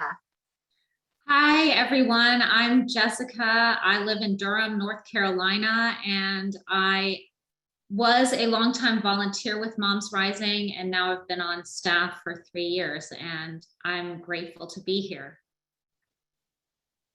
All right. Welcome, everyone. All right, Malia, I'm going to turn it over to you to get it started with a more in-depth question. All right, great. I will start with you, Marissa. We're going to jump right into this. Recently, Prevent Child Abuse America has been involved in CAPTA reauthorization, the CAPTA reauthorization process. Could you briefly tell us about the Child Abuse Prevention and Treatment Act, also known as CAPTA, why it's so important, and share some of the highlights from the process and or the results? Yes, thank you. I would love to. Well, yes, the Child Abuse Prevention and Treatment Act really represents a cornerstone of our nation's system for both reporting, but also responding to incidents of child abuse and neglect. And also has what we like about it is really it reflects the entire continuum of supports for children and family, from primary prevention strategies, which are at the heart of Title II, the community-based. We've heard a lot about that today, how vital it is to be responsive to communities, have the expertise of what is actually needed at the community level, but also allow for some more front-end supports to prevent system involvement and keep families together whenever safely possible. And so there has been a lot of ups and downs over the years on CAPTA. It first was enacted in 1974. And, you know, for a long time, it was a very small program that was not adequately funded. But I think that advocates and those partners on the phone across the nation have been really helpful to help educate Congress on the importance of CAPTA. And so in fact, in 2019, we received the first increase in 15 years of $16 million. But since then, we have been successful in continuing to increase those dollars incrementally, because that's often how it happens in politics. But something else to highlight is that in the president's budget, he put $200 million for CAPTA, or CBCAP rather, and it's currently funded at $60 million.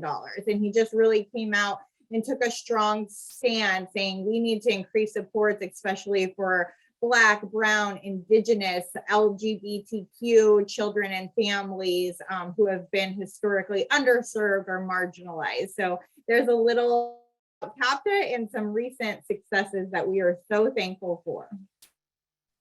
Great, thank you so much. Stacy? All right, my question is for Jessie. So with the Campaign for Trauma-Informed Policy and Practice, or CTIP, that you're involved in coalition work on that national level, could you tell us a bit about CTIP and what it is like working in a coalition at that scale to influence federal policy? Sure. So CTIP really started in 2016. It's a pretty new organization and was started by leaders in the trauma-informed movement, people who have dedicated their entire careers to advancing trauma-informed fields, resilience-focused, healing-centered work, and really meeting just whole human needs. And what people were seeing was that there were silos that were sort of blocking off a comprehensive view of sort of meeting that whole person.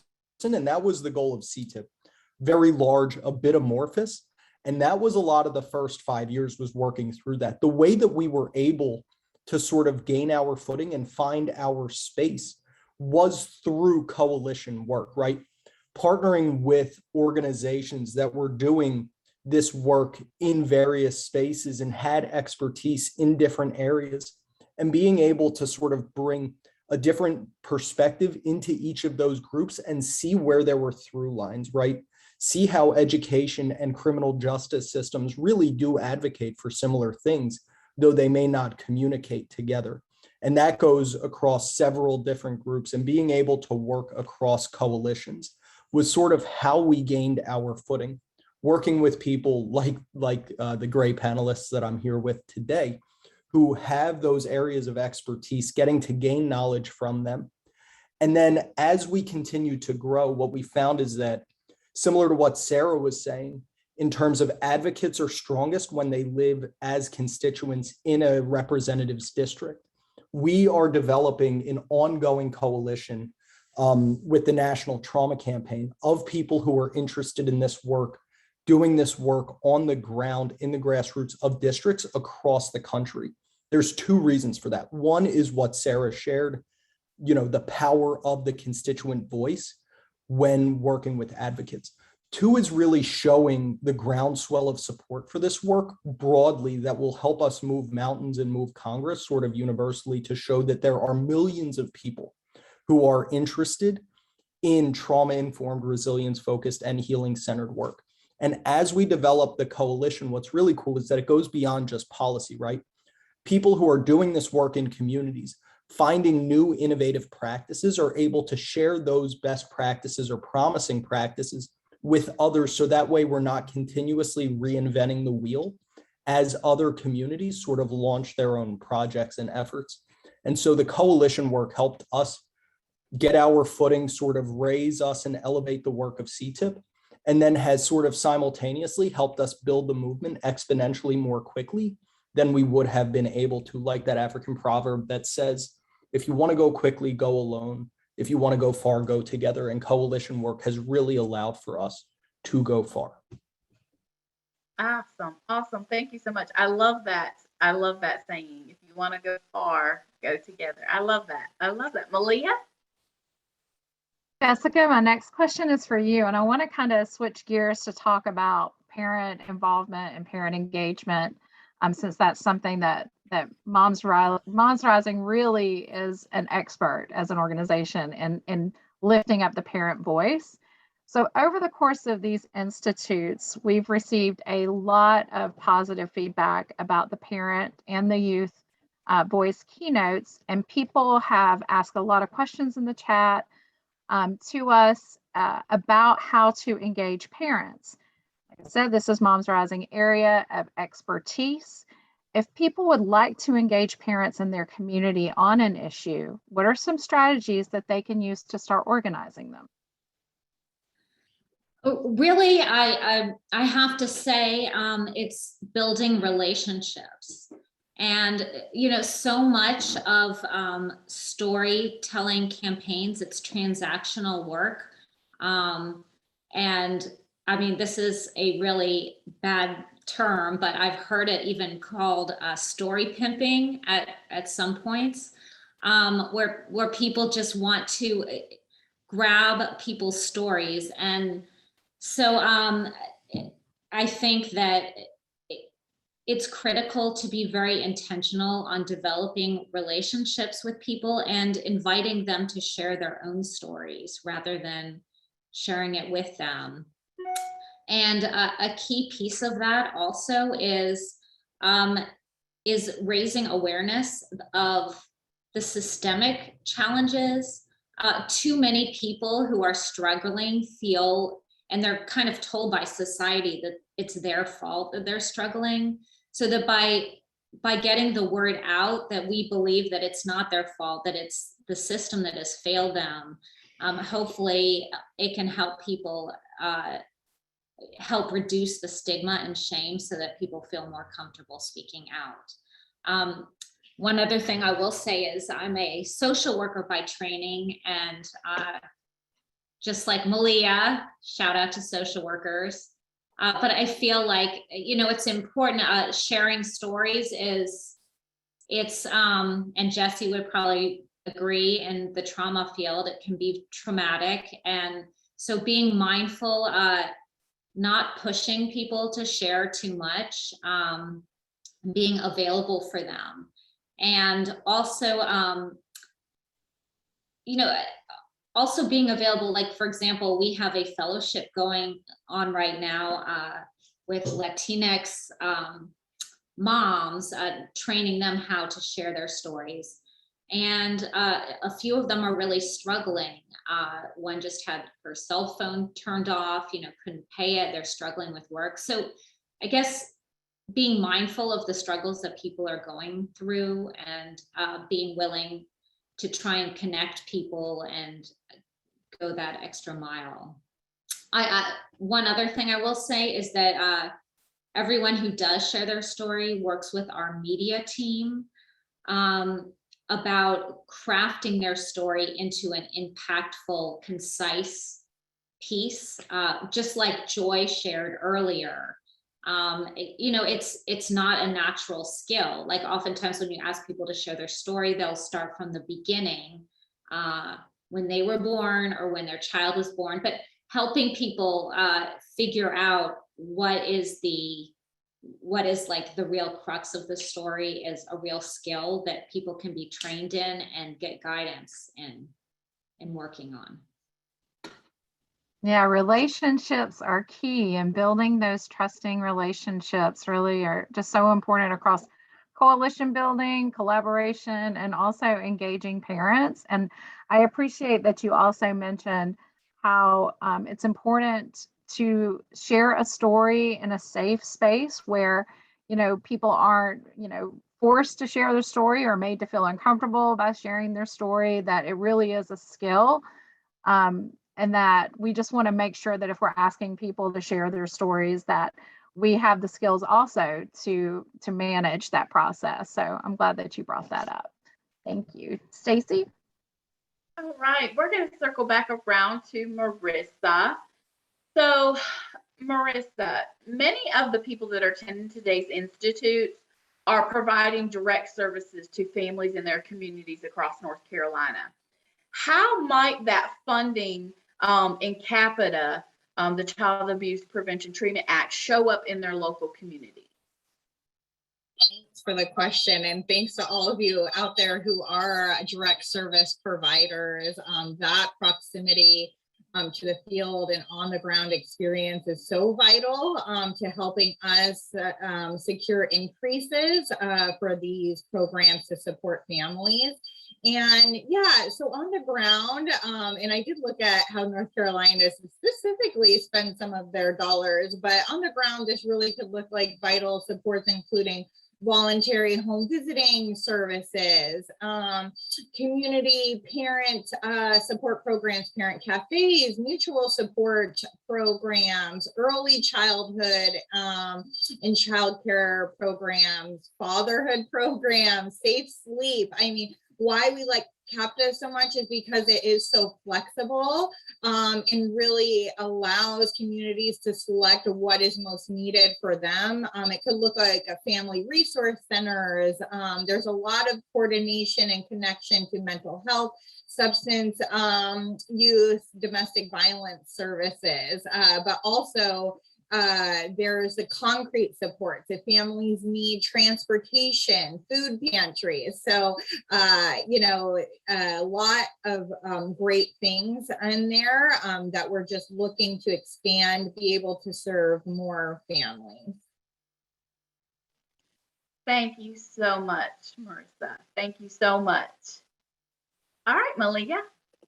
Yeah, and I wanted to just circle back to and just say that it's so important that we think about, sometimes when we think about federal policy, we're like, how does that impact my day-to-day? How is that influencing my community and supporting my community? And CAPTA is one way that we can say that that's money that's going directly into communities. So I just thank you for sharing that, Marissa. Jesse, I'm going to move to you next. So this session, you've worked on the Rise from Trauma Act, and RISE is an acronym that stands for Resilience, Investment, Support, and Expansion. What is in this bill, and why is it important to the work of CTIP? So I think that you just answered it, right, Malia? Like, we need policies that reach communities, right? And RISE really does that in a few cool ways. So RISE builds upon federal trauma-informed legislation that was passed in 2018, and it was introduced in Congress, last Congress, and had a $300 million grant program that would reach communities. It was reintroduced in this Congress with a $4.8 billion grant program to reach communities. So really elevating that grant program, where it would be a new $600 million per year grant program over 8 years to support community coalitions of stakeholders to plan and target efforts that address local trauma interventions.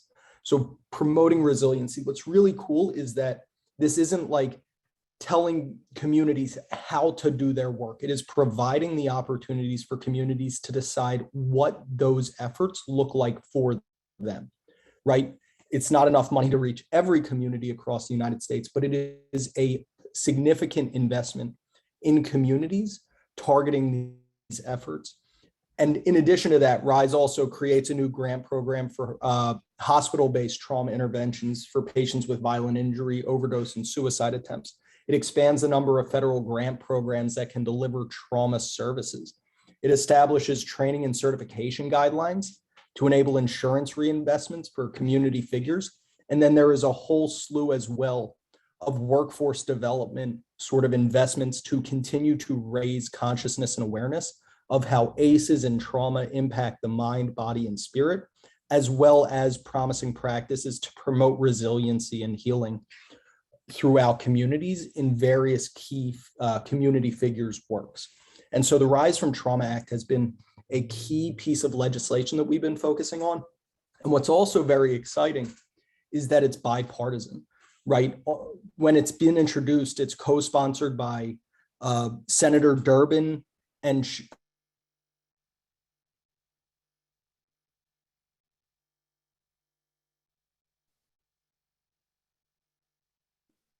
Is Jesse frozen for you all too, or is it just me? Okay.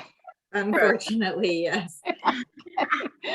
He'll be back. He'll be back. But yeah, Rise Against Trauma is also a really, Rise from Trauma Act is really a great example also of how you can see those local investments showing up in their community through that. So glad that he talked about that. Stacy, I'll toss it back to you and we'll wait for Jesse to come back. Okay, sounds good. All right, Jessica, my question is for you, and it's kind of along the same lines of engagement of parents, but we've heard the speakers today, kind of emphasize some of the things that are very effective at the federal level and community level is that lived experience, and sharing those experiences is a key component of the work that you guys do. So how are those stories shared with legislators? Okay. Yeah, so several methods. One is our primary way is we love for people to share their stories at legislative hearings, legislative panels directly with lawmakers.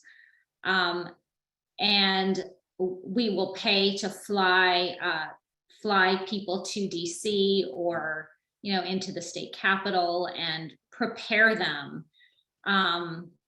for the hearing. So that is like the best way. Now that's also easier now that we have virtual meetings.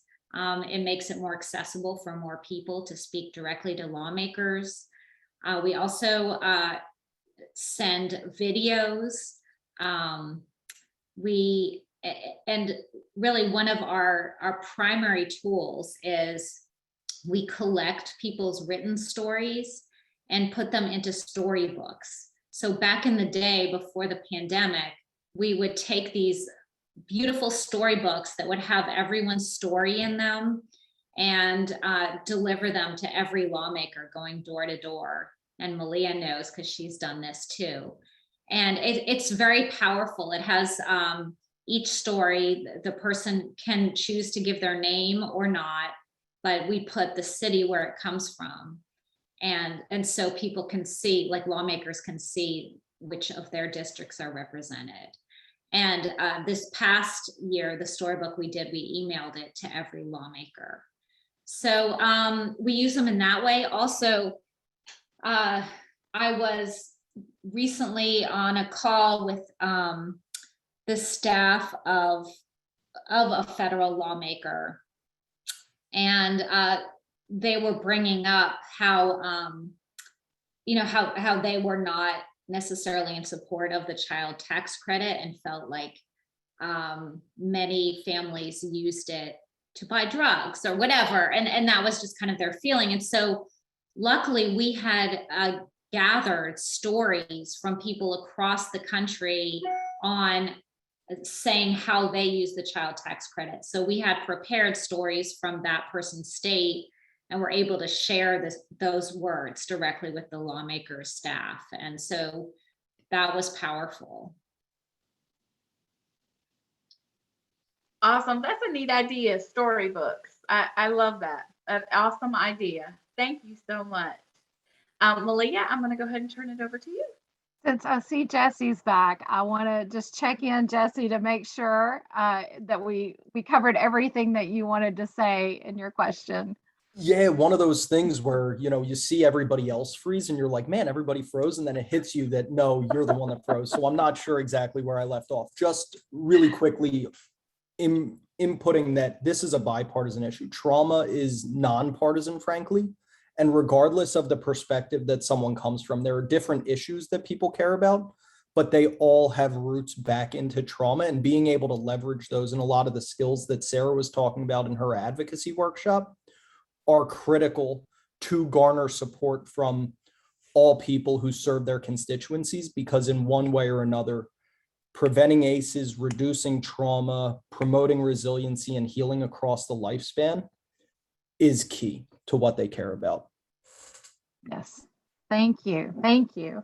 All right. So I have one final question for all of you. And I will start with Marissa. So what advice would you give to advocates for children, youth, and families who want to get involved in federal advocacy? Like, what's some advice that maybe you wish you had heard when you were getting started out in this work? I'd say, please, we need you. We need your help. We need your voice. It can be intimidating, but and it's easier said than done, but kind of rip that Band-Aid off, send an email first and make a phone call.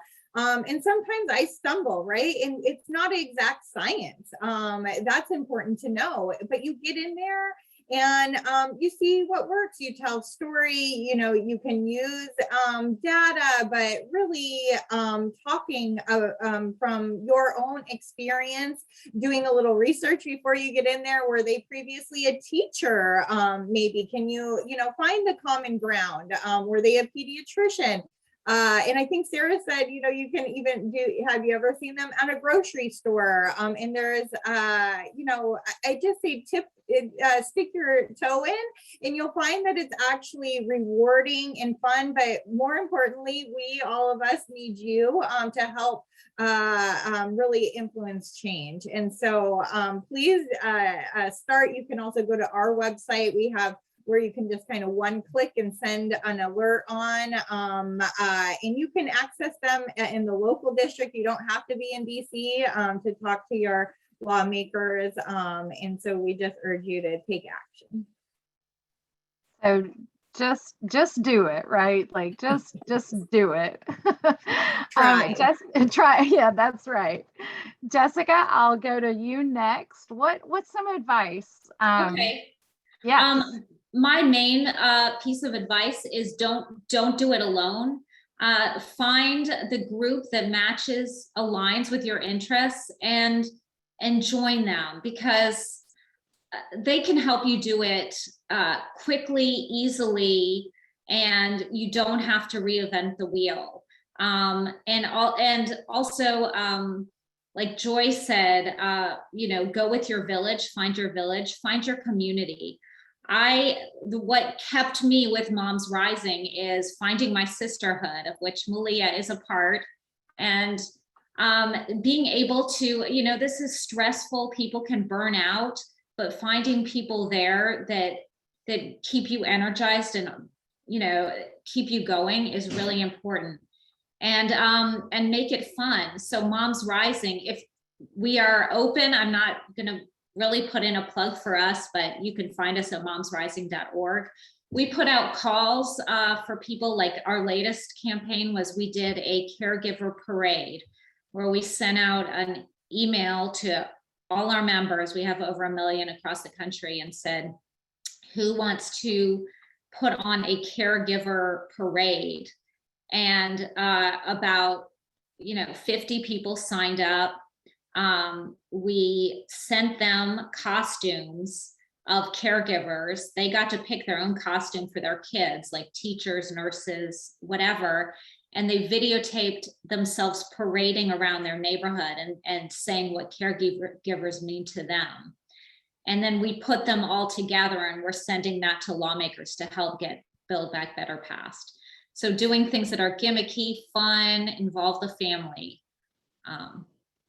Yes, make it fun and enjoyable, because this is a long journey, right? In policy, it's not a sprint, it's a marathon. So you got to keep it fun and building strong relationships. And Jessica's right, Moms Rising is part of my sisterhood. So Jesse, I will close out with you. What's some advice you have? So I will echo what Marissa and Jessica said. I will just put in the chat the link to join the National Trauma Campaign if you're interested. Absolutely join in community and also do it. The one piece that I'll say is that advocacy for me has been healing. The being able to make reason and purpose out of the loss that I've experienced in my life, as well as sort of the vicarious experiences that I had while working in a high school, while working at a community center, and seeing the pain that does exist and how our systems are missing the mark, and being able to work toward that change, being in it for the long haul and finding community, much like in this call right now with all of you, has been very healing for myself. So I will, sort of second everything that Jessica and Marissa said, and just say, get involved with each other. There is a strong amount of work going on in North Carolina, and you are well supported in your efforts, and finding that community, finding that togetherness, and advocating for one another as well as for yourself, your children. It's an incredible experience. It really has enriched my life. Excellent. All right, Stacy, do you want to close us out? I will. Thank you, panelists, for being here today. We appreciate it. And thank you for the wonderful, invaluable information. So as we wrap up our final Institute of 2021, thank you again to our sponsors of these events, WellCare and Essentials for Childhood and the State Collaborative Planning Group. Also, thank you again to the whole team at Language Services Solutions for the translation services. Also like to say thank you to the PCANC and their staff, Malia, Rose Waters, of course, and then Nina Tracy and Carly Whittick, who have been invaluable with their coordination and their background work of putting stuff in the chat and making sure that these institutes flow as they do. So they have been very valuable in the background, and we totally appreciate them. Again, thank you to all of our speakers and panelists that we've had this today and this across the 4 institutes. And thank you to you guys for joining us for this final, for any institutes that you have, or just this final institute, and for helping make this year's statewide virtual policy institute such a success. We hope that you have found them valuable and that you feel better equipped to advocate for policies that support children, youth, and families across North Carolina, and as we heard today, beyond. We know that we're run over a little bit, but you're going to have a chance to complete today's evaluation. We will share that link on the slide shortly, and we really appreciate your feedback as it helps us drive how we are going to garner and develop the next set of institutes next year. So please take these last few minutes if you can, or do so as soon as possible. Please keep an eye out for the evaluation report from all 4 of the institutes in a few weeks. We'll be following up again in 6 months as well to find out what kind of advocacy you've been involved in since you've attended these institutes, and if there's anything that you learned during these institutes that you've been putting into practice. We will be sharing a recording of today's event so soon to you via email, as well as some follow-up links and information. There will be certificates of participation available, so if you'd like one, please reach out to Carly Whittick at cwhittick@preventchildabusennc.org. Have a wonderful rest of your day, and thank you again for tuning in.